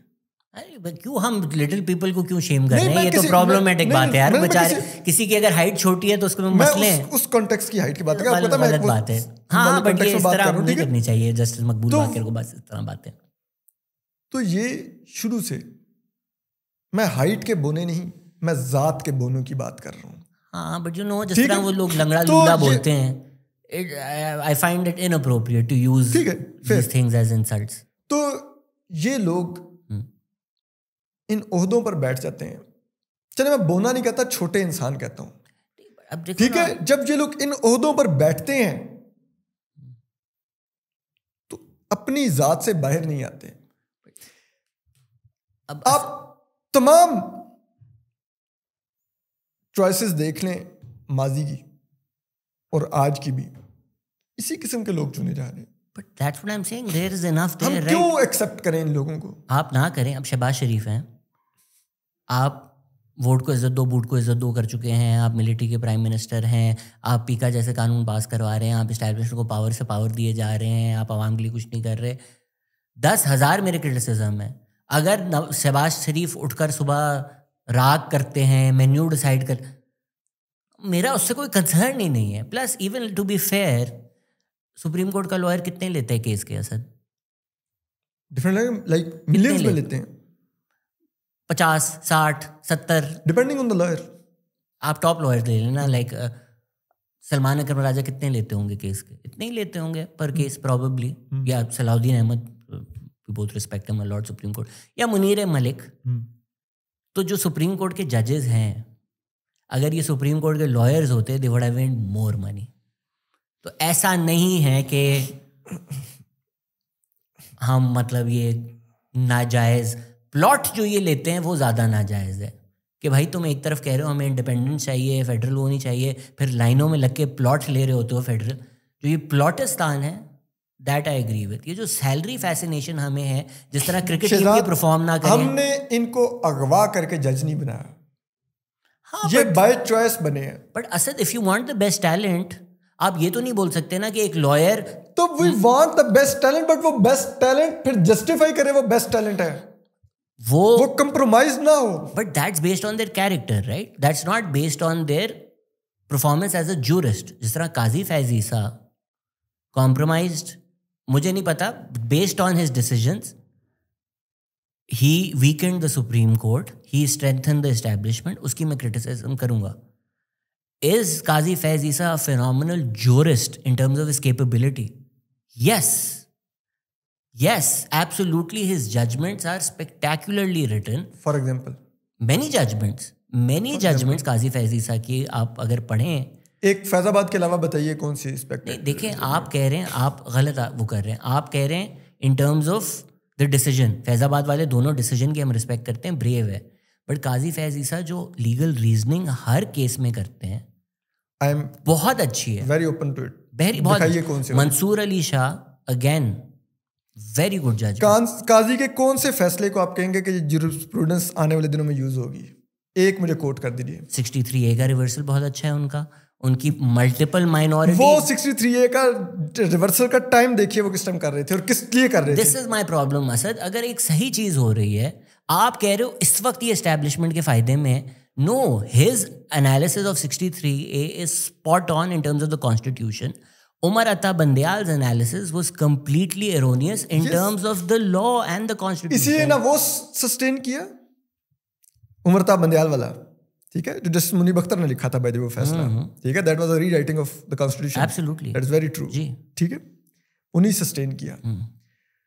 तो ये जो आप वक्त की जरूरत के मुताबिक जजमेंट्स देते हैं ना शहजाद, वो सस्टेन नहीं करते। अब एक बंदा गलत चीज हुई है, आप कॉन्स्टिट्यूशन को सही तरीके से इंटरप्रेट कर रहे हो based on how the constitution was written, based on good legal reasoning. That you are not doing for the constitution, but that you are doing for something else. But Asad, ये तो आप बोल रहे हो कि उसकी नीयत खराब, मुझे तो नहीं पता ना यार नहीं, अगर कोई बंदा गलती से सही काम भी कर दे, हम बोले नहीं तू इस वक्त एस्टैब्लिशमेंट का, गलती से भी सही किया हुआ काम नहीं है ना यार, ये तो बड़ा सोचा समझा किया हुआ। आप मुझे वो केस उठाकर मुझे उसमें बताएं, एक मुझे उसमें लीगल लकूना बता दें, एक मुझे मसला बता दें। मैं अगेन आई विल से, वो लकूना जो वो दूर कर रहे थे चीफ जस्टिस बनने के पहले 10 माह में, उनको क्यों ना याद आया? तब क्यों याद आया जब 26वीं आईनी तरमीम के लिए वोट कम पड़ गए थे और उसके लिए उन्होंने कमेटी तुड़वाई, ऑर्डिनेंस जारी करवा के, जिन ऑर्डिनेंसेस को वो खुद गालियां देते थे बेंच में बैठ के। अच्छा भाई, जो जो अब आप कह रहे हो कि कॉन्स्टिट्यूशन कोई रीराइट कर चुका है, कॉन्स्टिट्यूशन की गलत इंटरप्रिटेशन हो चुकी है, वो आप सही भी ना करो क्योंकि एस्टेब्लिशमेंट का फायदा हो जाएगा। नो, आप यही उस कह रहे हो मौके आप? पर कर रहे हैं जब आपको एस्टेब्लिशमेंट को उसकी जरूरत है, आपको अपनी जात के लिए उसकी जरूरत है। That is the point. But Asad, I think this is where we sort of differ. जो चीज Yes, we सही can. है वो सही करो। सिर्फ इस कि अभी अगर मैं कुछ करूंगा एस्टेब्लिशमेंट का फायदा हो जाएगा। अब जिस तरह 26 नवंबर था, गवर्नमेंट ने लोग मारे, बिल्कुल लोग मारे। मतीउल्लाह जान को रिसर्च कर रही थी, मतीउल्लाह जान को उठाया, बिल्कुल गलत उठाया। क्या 500 लोग मरे हैं? क्या 1000 लोग मरे हैं? Impossible, impossible, right? दुनिया भर की जो न्यूज़ एजेंसीज थी, हमारे लोकल लोग थे, कोई 13 कहेगा, कोई 7 कहेगा। आपका क्या फिगर है? इसी के अराउंड होगा, 1-2 ज़्यादा, 1-2 कम, 13-14, ठीक है। क्या इट्स अ ट्रेजेडी कि 14 लोग मरे? Absolutely it's a tragedy. Was it enough for PTI? No, because they wanted to use that to bring international pressure, national pressure कि रिजीम गिर जाए। क्या 14 लोग काफ़ी हैं रिजीम गिराने के लिए? नहीं। उस वक्त PTI जो प्रोपेगेंडा कर रही है, मुझे लोगों ने बड़ी तनकीद की कि इस वक्त आप इस्टेब्लिशमेंट का फ़ायदा कर रहे हो ये बोल करके 500,000 नहीं मरे, क्योंकि इस्टेब्लिशमेंट का नुकसान। क्यों बंदा झूठ बोले यार एस्टैब्लिशमेंट का फायदा करने के लिए? Imran Riaz Khan AI pictures post कर रहा है, उसको क्यों ना आप तनकीद करो कि यार एस्टैब्लिशमेंट का फायदा हो जाएगा। तो ये सोच के बंदा थोड़ी काम कर सकता है कि यार इस वक्त एस्टैब्लिशमेंट का फायदा हो जाएगा। आप बाय द वे 2 मुख्तलिफ चीज़ों को मिक्स कर रहे हैं इंतहा इबादत के साथ। बिल्कुल जो झूठा प्रोपेगेंडा हो रहा था 500,000, मेरी नज़र में मुकम्मल झूठा प्रोपेगेंडा था, बल्कि उल्टा वो PTI के अपने उस प्रेशर को भी डिस्क्रेडिट कर रहा था। लाश एक भी गिरी हुई होना बहुत होती है। ट्यूनिस में एक वेंडर ने खुद को आग लगाई थी, ट्रिगर हो गई थी अपराइजिंग।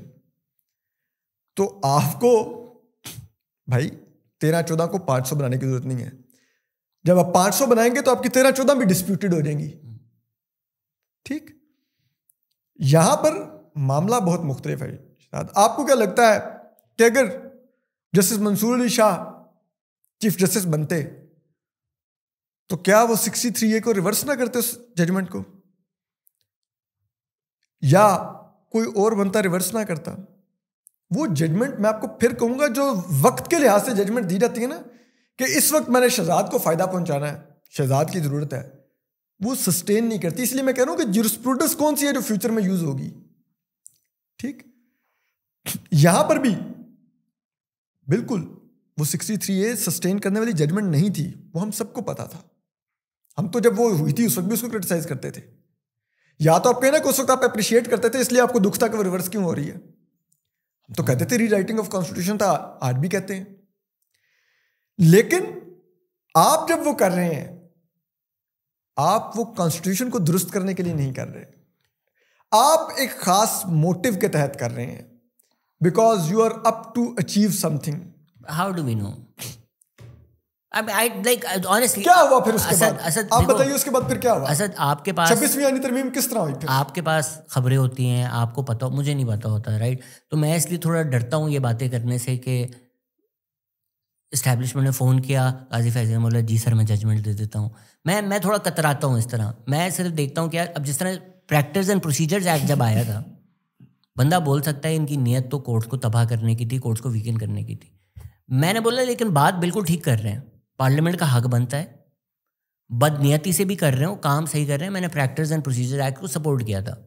अच्छा जी, 26वीं आईनी तरमीम में अब आप बहुत आगे निकल गए हो, उसको आप गलत बोलोगे।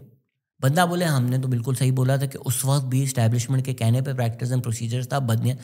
मुझे नहीं फ़र्क पड़ता यार, जो आपका पार्लियामेंट्री रोल है आप वो उसके हिसाब से बिल्कुल ठीक कर रहे हो। इवन फिलोसॉफिकली मुझे लगता है कि सुओ मोटो पावर्स कर्व करने की ज़रूरत थी। 3 लोगों का होना I thought was much better than एक चीफ जस्टिस जिस तरह साकिर निसार इफ्तिखार चौधरी। ठीक है, कहने को आप ये भी बोल सकते हो कि ये इस्टेब्लिशमेंट ने पास करवा, मुझे नहीं पता, हो सकता है, पर काम तो सही हो रहा है ना, और सही फिलोसॉफिकली, प्रिंसिपली, कॉन्स्टिट्यूशनली हर तरीके से सही है। तो बंदा फिर भी पीछे पड़ जाए कि नहीं एस्टेब्लिशमेंट का इस वक्त इससे फायदा हो जाएगा। नहीं, देखें प्रैक्टिस एंड प्रोसीजर की आपने फिर मिसाल दी, बिल्कुल मैं भी उस बिल को मानता हूँ, ठीक था। कोर्ट जब खुद अपनी पावर्स रेगुलेट नहीं कर रही थी तो नहीं, बट पार्लियामेंट ने कर दी। Why are you appreciating that? क्योंकि वो भी तो एस्टैब्लिशमेंट का फायदा हुआ ना उससे, और हो सकता है एस्टैब्लिशमेंट ने ही लिख के पास करवाया हो। नहीं, क्यों? उसमें अगर एस्टैब्लिशमेंट का फायदा हुआ होता तो फिर उनको बाद में कमेटी ना तोड़वानी पड़ती, 26वीं आईनी तरमीम ना करवानी पड़ती। बट ये तो व्हाट इफ्स है ना। नहीं, मैं आपको ये कह रहा हूँ कि अगर फायदा हुआ होता तो 26वीं आईनी तरमीम की जरूरत नहीं थी उनको। तो अभी तो 27वीं आईनी तरमीम आ गई, तो क्या इसका मतलब ये होगा कि 26वीं आईनी तरमीम की जरूरत नहीं पड़? No, right? What happens tomorrow does not negate what happened yesterday. No,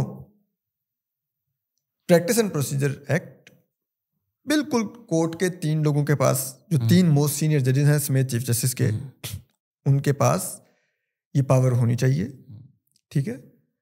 3 जजेस के विजडम इज बेटर, क्योंकि ये एक मजाक बन गया हुआ था कि एक चीफ जस्टिस के पास अल्टीमेट पावर्स हैं, वो अपनी मर्जी के बेंचेस बना के डिजायर्ड जजमेंट्स लेता है, ठीक।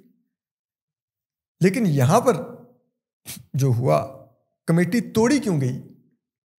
वो ऑर्डिनेंस लाकर, क्योंकि फिर काजी फाजिसा को डिजायर्ड जजमेंट्स रिक्वायर्ड थी और वो इस कमेटी के साथ वो बेंचेस नहीं बना पा रहा था। श्योर, ठीक, sure, but the argument is, अगर कोई चीज़ होती है जो कॉन्स्टिट्यूशनली सही है, in terms of roles that the power of the supreme court has, सही है, लीगली सही है, प्रिंसिपली सही है, लेकिन आप बोलते हैं कि उसकी तनकीद करनी चाहिए क्योंकि उस वक्त इस चीज़ से इस्टेब्लिशमेंट का फ़ायदा होगा, तो आप ये क्यों तफरीक कर रहे हैं कि 63A का जजमेंट आए तो वो कॉन्स्टिट्यूशनली सही हो, लीगली सही हो, लेकिन उस वक्त इस्टेब्लिशमेंट का फ़ायदा हुआ तो फिर भी हम उसको गालियाँ देंगे? लेकिन प्रैक्टिस एंड प्रोसीजर एक्ट मैं शहजाद सही 63A जजमेंट का ये नहीं कह रहा कि वो कानूनी तौर पर गलत है। हाँ, बट आप कह रहे हैं एस्टैब्लिशमेंट का फायदा हुआ, वो की किस लिए गई? तो प्रैक्टिस, मेरा पॉइंट उस पर है। बट असल प्रैक्टिस एंड प्रोसीजर्स एक्ट भी इसीलिए किया गया, कल को और आगे बढ़ने की जरूरत पड़ गई, दैट डजंट मीन कि उस वक्त एस्टैब्लिशमेंट ये नहीं चाहती थी, तो फिर उसको भी तनकीद करें ना कि यार सही काम कर रहे हो बट एस्टैब्लिशमेंट का फायदा हो रहा है, तो इस वक्त ये भी गलत है। नहीं, मेरे ख्याल में आप थोड़ा सा, मैं जी पार्शली आपसे डिसएग्री करता हूँ जी कि प्रैक्टिस एंड प्रोसीजर एक्ट और 63A आर 2 डिफरेंट थिंग्स, ठीक है। 63A मैं फिर कहूंगा वो एक ऐसी जजमेंट थी इन्होंने नहीं सस्टेन करनी थी, इन एनी केस नहीं सस्टेन करनी थी, क्योंकि वो एक मखसूस हालात में एक मखसूस टाइमिंग पर एक जमात को फायदा पहुंचाने के लिए दी गई थी, ठीक। जी जी, पीटीआई की पंजाब गवर्नमेंट बचाने के लिए दी गई वो जजमेंट थी, ठीक है। तो वो मुझे कोई, ना मेरी कल उस पर ओपिनियन चेंज हुई है ना आज चेंज हुई है। मेरा सिर्फ पॉइंट ये है कि जब आप इस किस्म की चीजें कर रहे होते हैं तो आपकी वो ज्यूरिस्प्रूडेंस कभी भी, तो अगर आप काजी को कहेंगे कि इस चीज का क्रेडिट देंगे कि he was a very spectacular judgments जो उन्होंने लिखी हैं, तो 63A मेरी नजर में आज भी कोई स्पेक्टेकुलर जजमेंट नहीं है, वो तो होनी रिवर्स थी। मैंने आपको इसीलिए मिसाल के तौर पे कहा कि आप किसी भी बेंच को देते वो रिवर्स हो जानी थी, बट दैट्स नॉट, यहां पर वो रिवर्स उस वक्त करवाई गई जब आपने कुछ करना था, बट आपने 26th अमेंडमेंट पास करनी थी, आपके पास वोट पूरे नहीं हो रहे थे, आपको हार्स ट्रेडिंग दरकार थी, आपने कहा भी ये तो रिवर्स करो, क्योंकि हार्स ट्रेडिंग के रास्ते में वो जजमेंट फंसी हुई थी। Don't you think you are mixing skill and character, right? अगर कौन अच्छा है जर्नलिस्ट जो कॉम्प्रोमाइज्ड है, लेट्स से अगर कोई कहता है इमरान रियाज खान व्लॉग्स बहुत अच्छे बनाते हैं, राइट? लाइक कोई कहे कि इमरान रियाज खान का अंदाज़े गुफ्तगू फिनोमिनल है, इमरान रियाज खान का टर्न ऑफ फ्रेज बहुत अच्छा है। अब फिर से नजम सेठी, मैं बहुत बड़ा फ़ैन हूँ नजम सेठी का, राइट? क्या नजम सेठी अक्सर डिज़ायर्ड रिजल्ट के लिए अपना एनालिसिस टेलर करते हैं? बिल्कुल करते हैं, ठीक है, मुझे नज़र आ रहा होता है, लेकिन जिस तरीके से करते हैं, जो उनका स्किल है, जो उनकी राइटिंग है, जो उनका तरीका है, मैं उसका बहुत बड़ा फ़ैन हूँ। उसी तरह आप कैरेक्टर पे आर्ग्यू कर रहे हैं। If you read his judgments as a jurist, as a student of the law which I am, his legal reasoning is sound in every case. मैंने एक पूरी लिस्ट भी बनाई है उनके सारे जजमेंट्स पढ़कर। अभी क्योंकि मैं इस्लामाबाद में जब आता हूँ ना, मैं 4-4 कर रहा होता हूँ, और maybe I look them up to show you the judgments as well.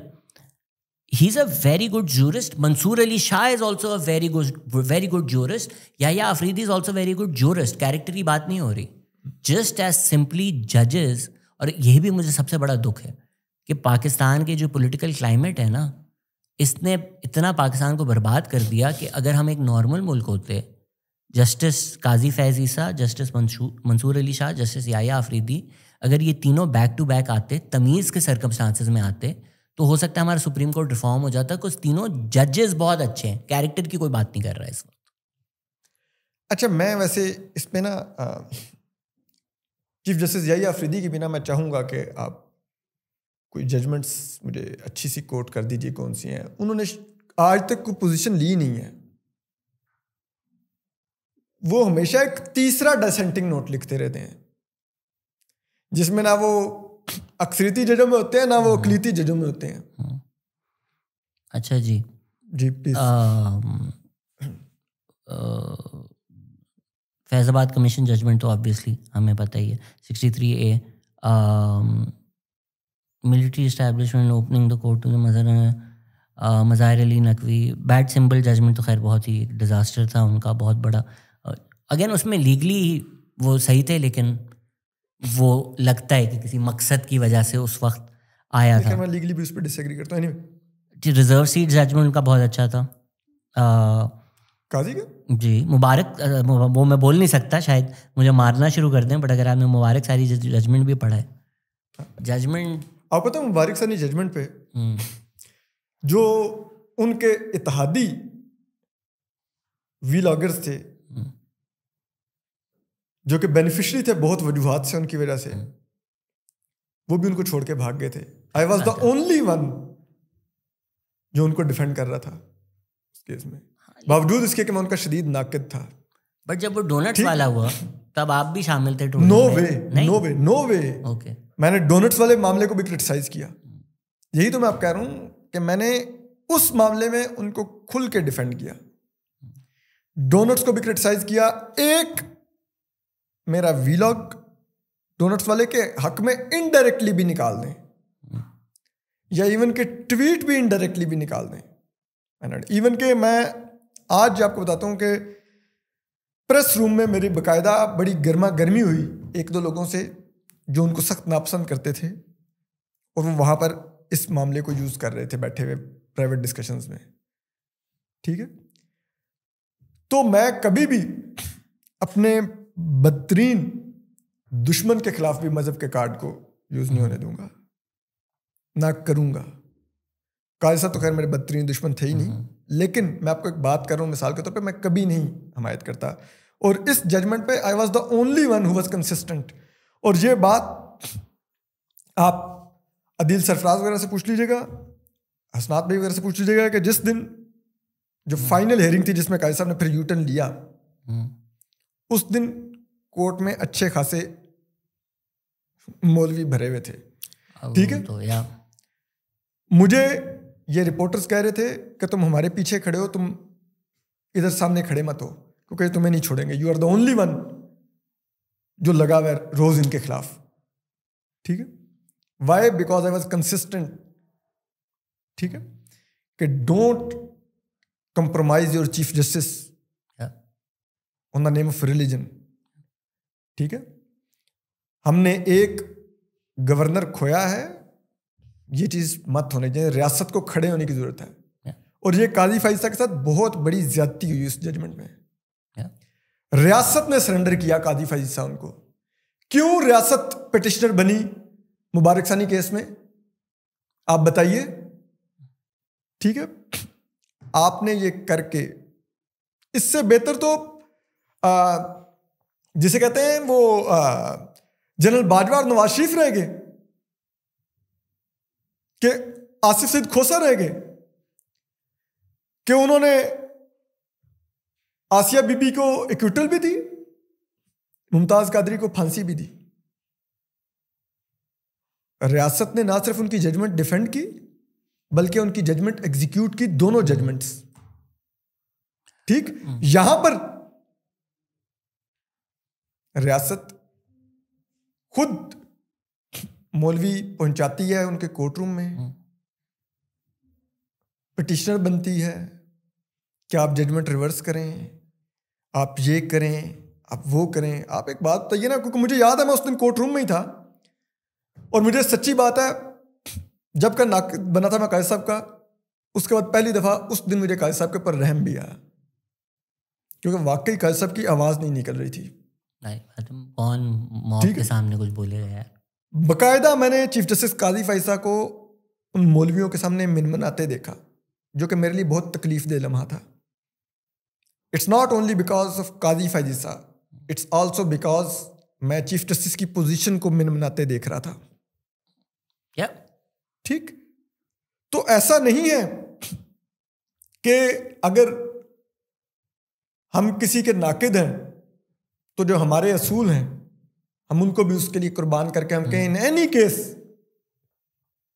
इसको तो टांगो ही टांगो, तो हम उसके लिए मजहबी जत्थों के साथ भी मिल जाएं, हम किसी और के साथ भी मिल जाएं। ये ऐसा नहीं है। ये बेशक मैं नाकिद हूं, आपको ये तासुर होगा, ठीक भी हो सकता है कि मैं एक लाइन क्रॉस करता हूं जब तनकीद करता हूं, बिल्कुल मैं करता भी हूं, ठीक है, मेरी ज़ुबान बहुत सख्त होती है, लेकिन मैं वो सख्त ज़ुबान हर एक के खिलाफ वैसे इस्तेमाल करता हूँ। ये नहीं होता कि शहजाद पर तनकीद करते हुए मेरी टोन बदल जाती है और उस पर तनकीद करते हुए टोन मेरे पे तो मैं मेरे पे क्या था? नहीं मैं वैसे मेरे पे कभी टोन मैं नहीं छोड़ूंगा। मैं एक एग्जांपल दे रहा हूँ, ठीक है, लेकिन जहां पर जिसका मैं जितना मर्जी सख्त नाकिद हूं, अगर उसके साथ भी कुछ हो रहा होगा गलत, मैं उसका दिफा करूंगा। जनरल बाजवा, उन पर जब इल्जामात लगे मजहबी बुनियादों पर, उनको मिलाद कराने पड़े, ठीक है, खुद बांटते फिर अपनी तस्वीरें जारी कराते। यकीन मानिए मैंने उस वक्त जनरल बाजवा का भी दिफा किया कि ये गलत है। अभी रिसेंटली जो DDISI रिटायर हुए हैं, लेफ्टिनेंट जनरल नदीम अहमद अंजुम, उनकी साहबजादी की शादी थी। उनकी साहबजादी के विजिटिंग कार्ड को लेकर, जो शादी का विजिटिंग कार्ड कर रहा हूँ, शादी का जो कार्ड था उसको लेकर PTI वाले ट्विटर पर पूरी एक ट्रोल कैंपेन चली हुई थी। मैंने उनके हक में व्लॉग किया, को खुश करने के लिए नहीं किया, क्योंकि ये मेरी प्रिंसिपल पोजीशन थी कि यार हम क्या किसी की बेटियों को निशाना बनाए, दिस इज सो लो, ठीक है। मैंने उनके हक में व्लॉग किया, हालांकि मैं उनका नाकिद था जो वैसे वो कर रहे थे, उनके कंडक्ट का नाकिद था, लेकिन मैं कभी भी नहीं चाहता था कि किसी के भी खिलाफ मजहब कार्ड इस्तेमाल हो या उसकी बेटी, बीवी या बहन की बुनियाद पर उसको कंप्रोमाइज किया जाए। आई think this why you get respect ना, कि कंसिस्टेंट रहते हो। बंदा स्टाइल से एग्री कर सकता है, राइट। अब मैं हूँ, आपको पता है मैं जिंदगी में भी बच्चोदियाँ करता हूँ, पॉडकास्ट में भी करता हूँ। कोई बोल सकता है कि अच्छा ठीक है बात सही कर रहे हो, पर तुम्हारा तरीका गलत होता है या ये ज़बान गलत, वो सबकी राय है, everybody is allowed and I respect it. मैं बाय द वे अपनी जुबान की जो सख्ती है मैंने कभी इसको डिनाई भी नहीं किया कि मैं नहीं करता। आई एडमिट कि हमारा स्टाइल अलग हो सकता है। एज अ फ्रेंड मैं बोल सकता हूँ यार असद को ये नहीं बोलना चाहिए था, हो सकता है आप मेरे 6 पॉडकास्ट देके बोले यार ये नहीं बोलना चाहिए था, which is fine, one can disagree. हमें लगता है ना कि ये जंग बन गई है जब लोग बिल्कुल ही एक साइड पे हो जाते हैं। अब सलमान अकरम राजा में उनके काम की, अगेन वन कैन आर्ग्यू कि यार PTI में उनका रोल ठीक नहीं है। Will I ever say Salman Khan Raja is a bad lawyer? No, I will never say that. तो जब ये ब्लैस्फेमी कैंपेन चली, PTI ने कोई कसर नहीं छोड़ी। बिल्कुल। आप सिटिंग चीफ जस्टिस से आपका कुछ और शिकवा है, आप चाहते हैं मॉब जाके इनको मार दे ताकि हमारा फ़ायदा हो जाए। शेर अफजल मरवत ने जो बातें की, जो ट्वीट्स किए इन्होंने, मल्टीपल टाइम्स मैंने सलमान अकरम राजा को बोला कि ये देखें, ये उन्होंने आगे से बोला PTI के खिलाफ कैंपेन चल रही है, मुझ पर इल्ज़ाम लगा दिया कि ये PTI के खिलाफ। मैंने यार ये आपके लोग बोल रहे हैं, एक ट्वीट ही कर दो कि यार ये गलत है। तो जब आप एक पोजीशन में आ गए हैं कि आप ये स्टांस भी नहीं ले सकते, तो ये औरों को तो मत कॉम्प्रोमाइज़ बोले ना, आप भी कॉम्प्रोमाइज़ हैं। यू आर कॉम्प्रोमाइज्ड बिकॉज आपको कुरान पर इमरान खान का हल्फ लेना पड़ा था कि मैं इमरान खान के साथ खड़ा रहूँगा। तो कोई अगर इस्टेब्लिशमेंट के साथ हल्फ ले रहा है, कोई अगर इमरान खान के साथ हल्फ ले रहा है, आप लोग आपस में लड़ रहे हो, जब आप गलत हो गए हम आपको गलत बोलेंगे, जब आप गलत हो गए आपको गलत बोलेंगे। I don't need to be a party to this conflict at all. Yes, और मैं खुसूसन मजहब कार्ड के और ये जो एक मुहब्बे वतन कार्ड है, गद्दार कार्ड है। आज पीटीआई ने डीजी आईएसपीआर ने अल जजीरा, आपने देखा वो अल जजीरा का चल रही थी कोई ट्रांसमिशन, उसका एक स्क्रीनशॉट आईएसपीआर ने यूज़ किया हुआ था, तो अल जजीरा में इंडियन एडमिनिस्ट्रेटेड कश्मीर लिखा हुआ था। तो पीटीआई ने पूरी कैंपेन चला दी है कि आईएसआई ने और आईएसपीआर ने इंडियन ऑक्यूपाइड कश्मीर को इंडियन एडमिनिस्ट्रेटेड कश्मीर बेच चुके हैं, ये वो ये। हम लाइक यार तुम वही हरकतें कर रहे हो जो 75 साल एस्टैब्लिशमेंट ने की थी, एग्जैक्ट वही तुम हरकतें कर रहे हो। मैं ये कहता हूँ ना कि मैं इन सब कार्ड्स का के खिलाफ हूँ, क्योंकि मुझे बड़ा जैसे कहते हैं ना वो तकलीफ होती है और बुरा लगता है अगर कोई मेरे मजहबी बुनियादों पर सवाल उठाए।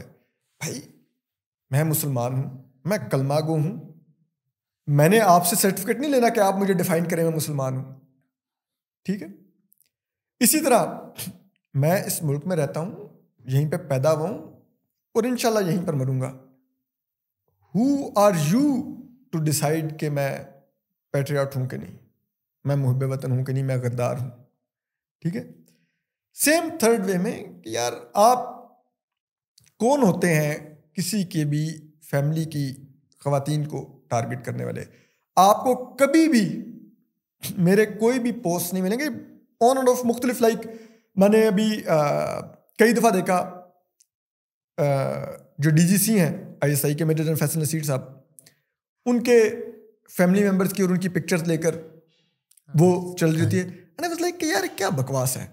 ठीक है, आपको उनके कंडक्ट से इख्तलाफ है, आपको उनकी पॉलिसी से इख्तलाफ है, आप समझते हैं आपके साथ जो हुआ है उन्होंने किया है, talk on it, criticize it. लेकिन ये आप किसी के बच्चे लेके आ जाएं, किसी की बीवी लेके आ जाएं, किसी की बहन बेटी लेके आ जाएं, ये कौन सी लड़ाई है यार, नॉनसेंस। ठीक है। तो वो मैं आज भी उस पोजीशन को मेंटेन करता हूं, लेकिन हाँ बाकी मैं उनके दूसरे कंडक्ट पर तनकीद करता हूं जो कि उनकी ज़ात तक महदूद होता है, जो भी कोई ऑफिशियल होता है, और वो मैं बड़े सख्त लफ्ज़ों में भी करता हूँ। सर लोगों ने बहुत सारे सवाल पूछे हुए थे। What keeps you going despite feeling intimidated bye boots left right centre?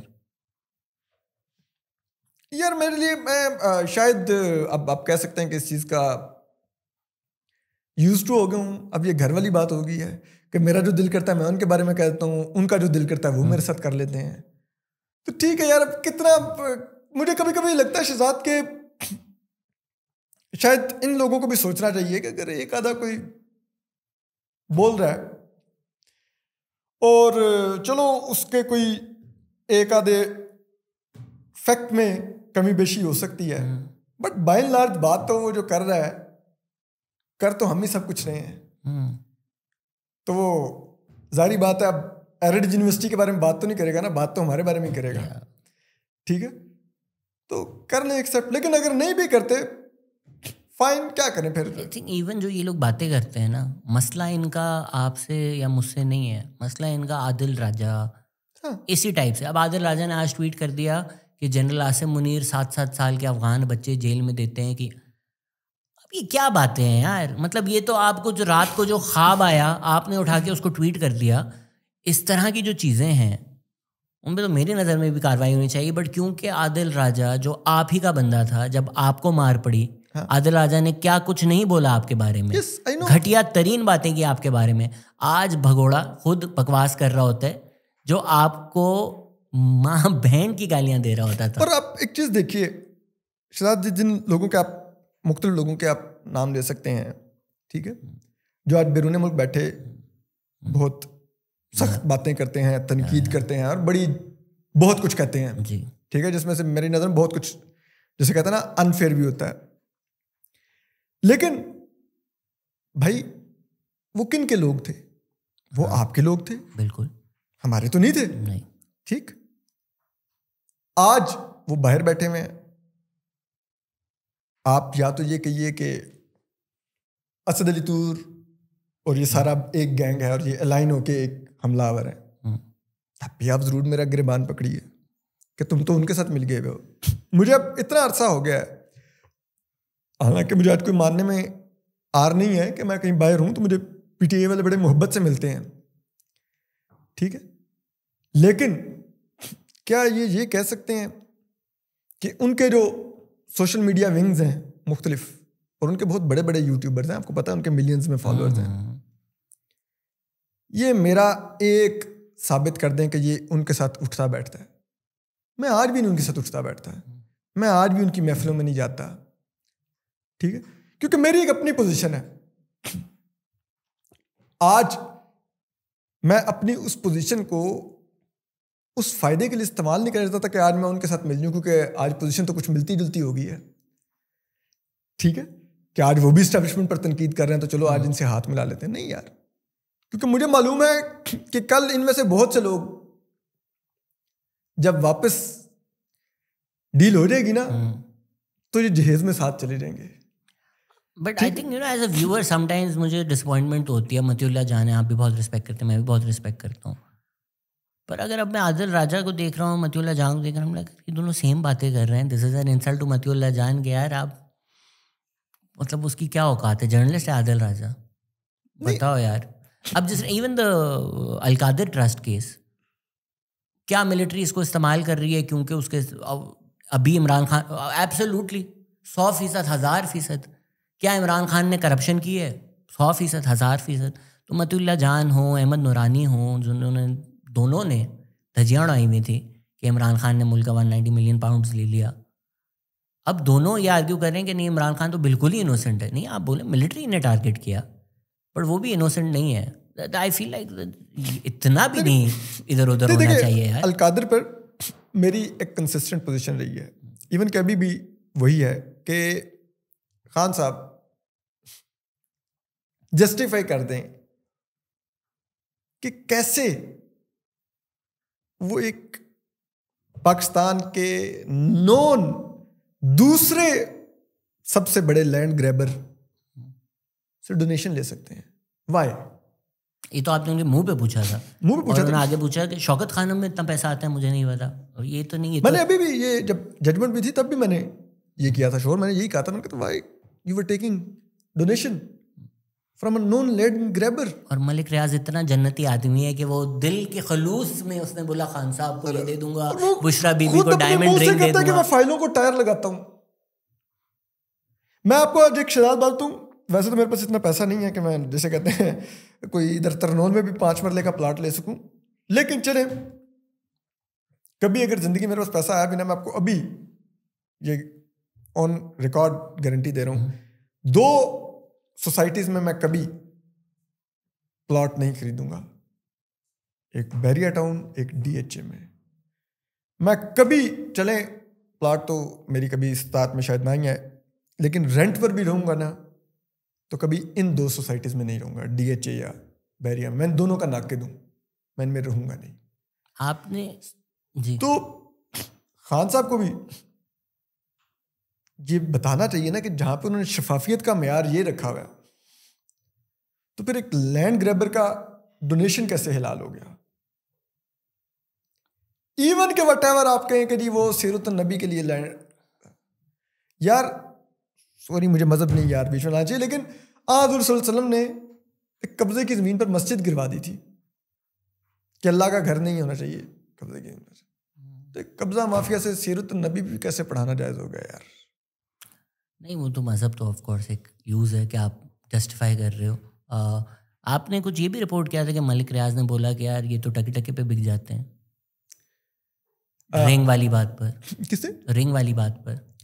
हाँ मलिक रियाज, लाइक वो मलिक रियाज का तो ये नोन है कि वो आपको देता तो है लेकिन आपको गंदा जरूर करता है। लेकिन उन्होंने खास खान साहब और इनके अराउंड लोगों के बारे में ये बोला था। हाँ वो कहते हैं कि जब ये चल रहा था मामला, ये अलकदर के शायद पहले या उस दिनों में, कुछ मुझे अब एग्जैक्ट याद नहीं कि कब, क्योंकि मैंने व्लॉग किया होगा, लेकिन वो मामला ये था कि जब ये कोई मेरे ख्याल में वो रिंग वाली वो जो मामला था ना ऑडियो लेने का, तो उस कंटेक्स्ट में कि मलिक रियाज ने कहा था कि यार रहते बहुत ही टके भी चले जाते हैं। ये इमरान खान और उनकी फैमिली के बारे में बोला था। हाँ he said this। Malik Riaz said this. हाँ मलिक रियाज ने कहा। कैसे पता चला? बस जहाँ पे कहीं पे उन्होंने जिक्र किया था तो फिर वो बात आई बाहर के, यार वो इस किस्म की बातें करता था। तो ये तो यानी आपके पास फिर पक्की खबर है कि मलिक रियाज खरीदने के लिए मलिक रियाज इमरान खान और उनकी फैमिली को। आप क्या मलिक रियाज को कहते हैं कि वो बंदे नहीं खरीदता? नहीं, ये तो सबको पता है, लेकिन बड़े लोगों को ये शक है कि खान नहीं बिकता। यार मैं फिर वही बात कहूंगा, क्या है ये अल-कादरी यूनिवर्सिटी? बताइए ना, क्या है अल-कादरी यूनिवर्सिटी? ये क्यों फरागोगी को बनी गाला में जमीन मिली? किस चीज के लिए मिली? क्या थी फरागोगी? शहजाद गियास को क्यों नहीं मलिक रियाज देता इतनी जमीन? क्योंकि शहजाद गियास नहीं उसकी फाइलों को टायर लगा सकता ना यार, नहीं देगा यार। मैं नुक्ता पे नौकरी तो कर सकता हूँ यार, मुझे तो वो भी नहीं मिल रही।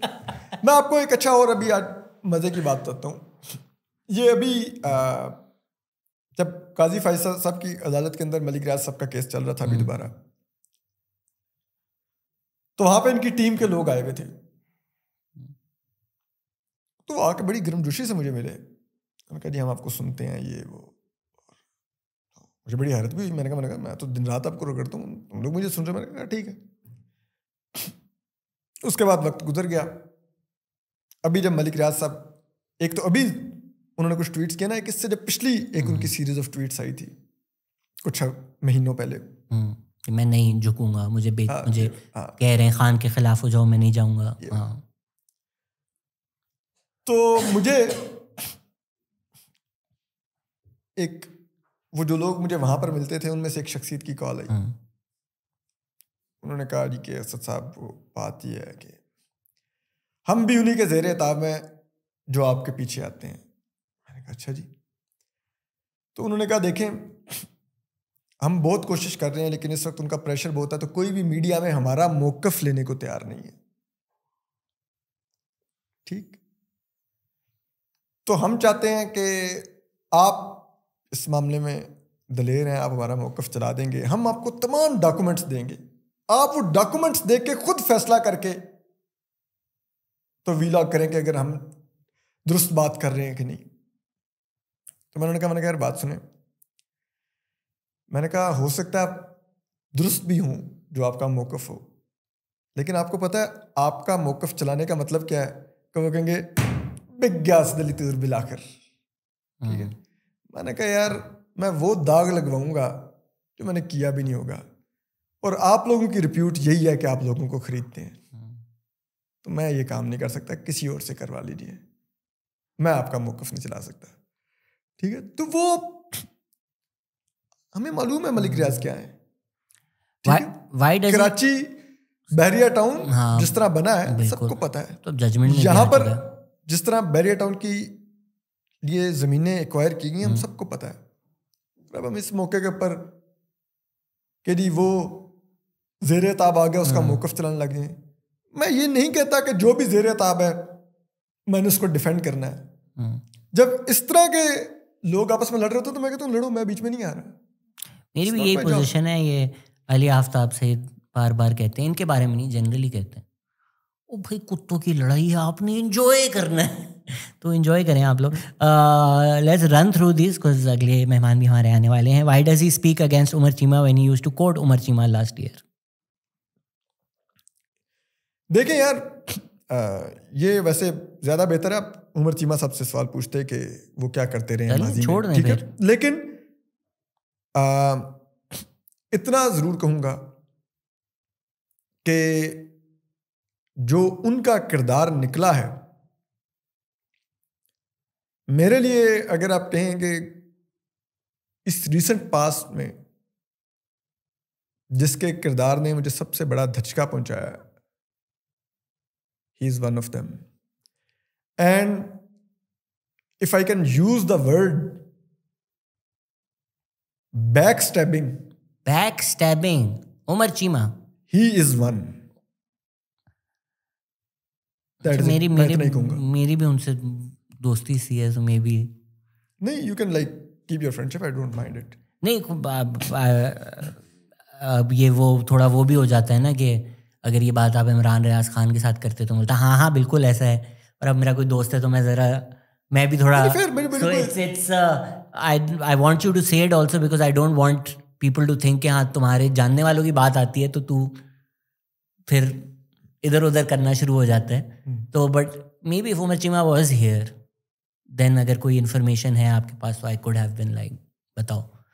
बट ये मेरे लिए भी रेवलेशन है again, right? You know, like even with Umar Cheema, अगर तो लेट्स से आप जो भी एलेज कर रहे हैं यही कर रहे होंगे ना कि एस्टैब्लिशमेंट के साथ है या पीएम किसी पार्टी के साथ है, वो आइदर अगर मुझे एविडेंस मिल भी गया, I still say is a very good investigative journalist in terms of skill, very good investigative journalist, despite वो जो काजी फैजीसा वाली बात है।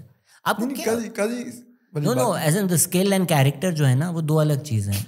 जिस तरह आप, मुझे नहीं लगता किसी भी उनके जजमेंट में से उनकी लीगल रीजनिंग क्वेश्चन कर सकते। Can you think of any judgment in which his legal reasoning is not sound, या जजमेंट बुरा लिखा हुआ है, या सेंटेंस स्ट्रक्चर अच्छा नहीं है? I don't think you can do that. Sentence structure की बात तो नहीं है, खैर वो खैर यार सारी बात है, अगर जज को इंग्लिश नहीं लिखनी आती तो फिर तो हर कोई जस्टिस अमीनुद्दीन खान तो नहीं ना होता जजेस को इंग्लिश लिखनी आती है, तो ये बात नहीं है। लेकिन खैर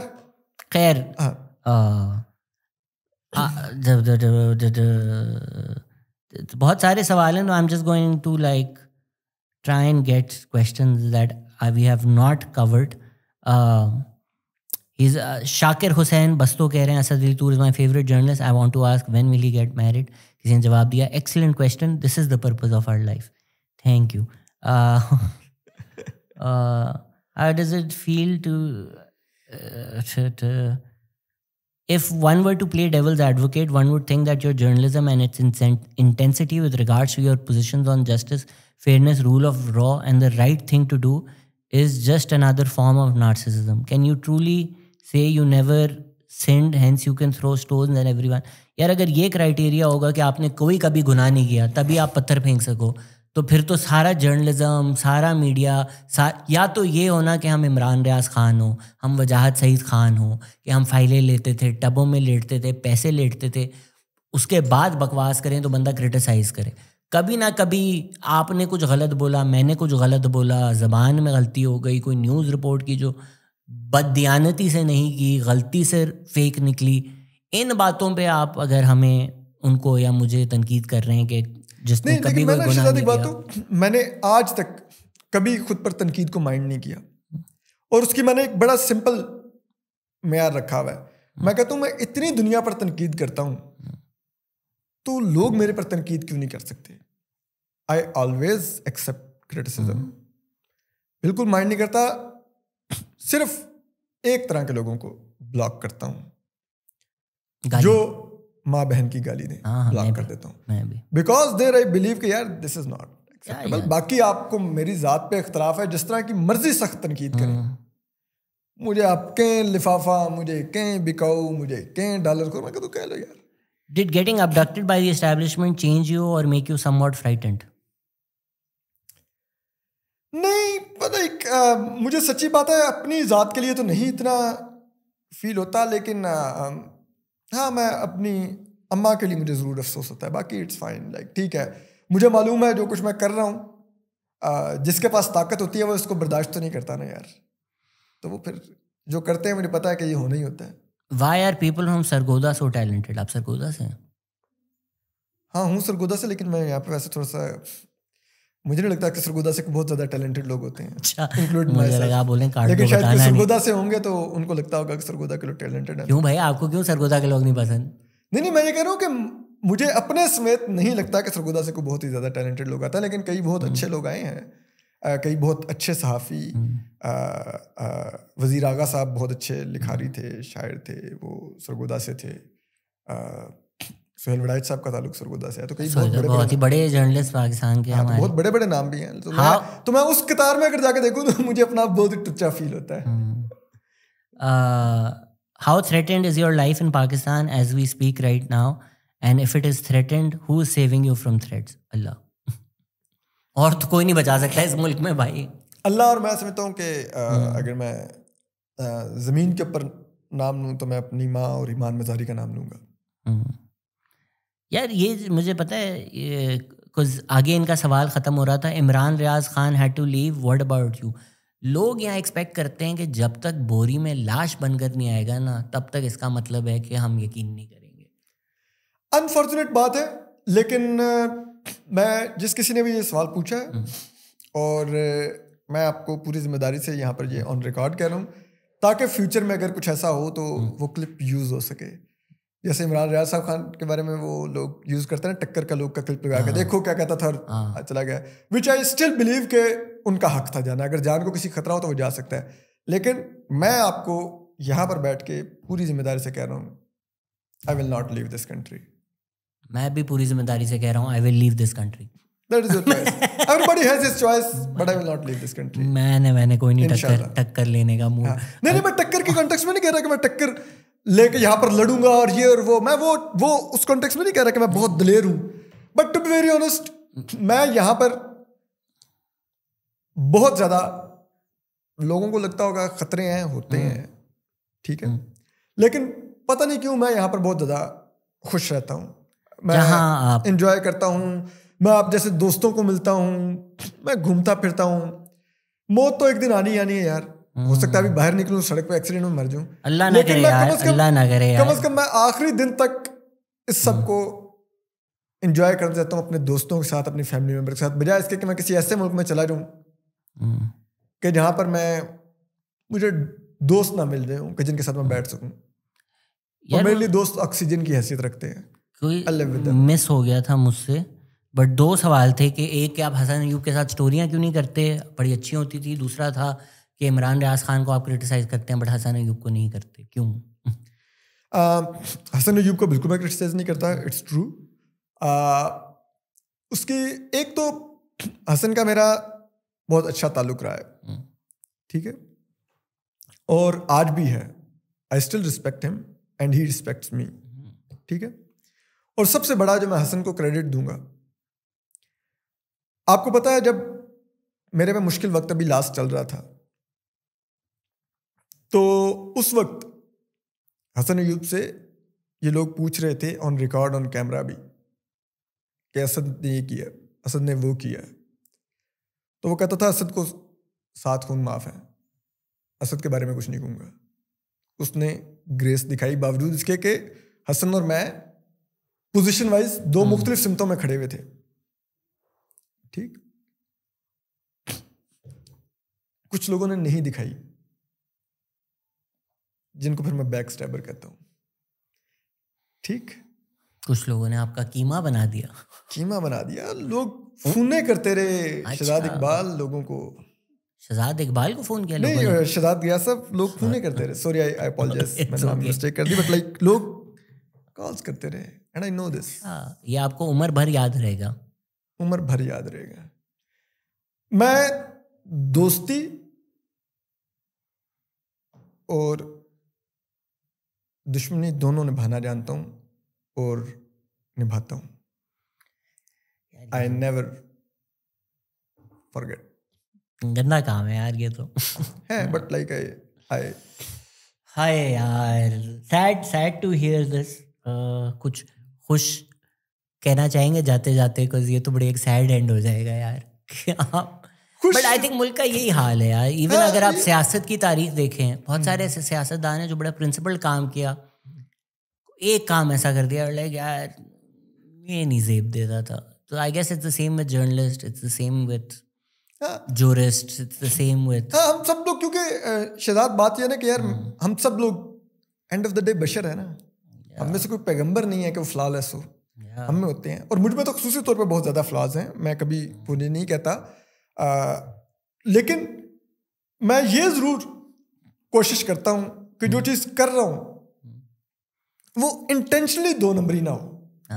मिस्टेक्स हो जाती है, वो करते हैं, हम सब करते हैं। और मैं तो सच्ची बात है एडमिट भी करता हूँ जब मैं कोई मिस्टेक करता हूँ। मैं अपने व्लॉग्स में मैंने आकर एडमिट किया हुआ, ठीक है, और अपने व्यूवर से अपोलोजाइज किया हुआ, क्योंकि वो व्यूवर मेरे पे ट्रस्ट करता है, मुझे देखता है। मैंने उसके ट्रस्ट को, जैसे कहता है ना, वो मैं नहीं चाहता कि मैं मिस यूज़ करूँ, कि उसको कुछ मैंने गलत इन्फॉर्मेशन दे दिया और बाद में फिर उसको ये भी मत बताऊँ कि यार मैं कल गलती से आपको गलत चीज़ बता गया था, ठीक है।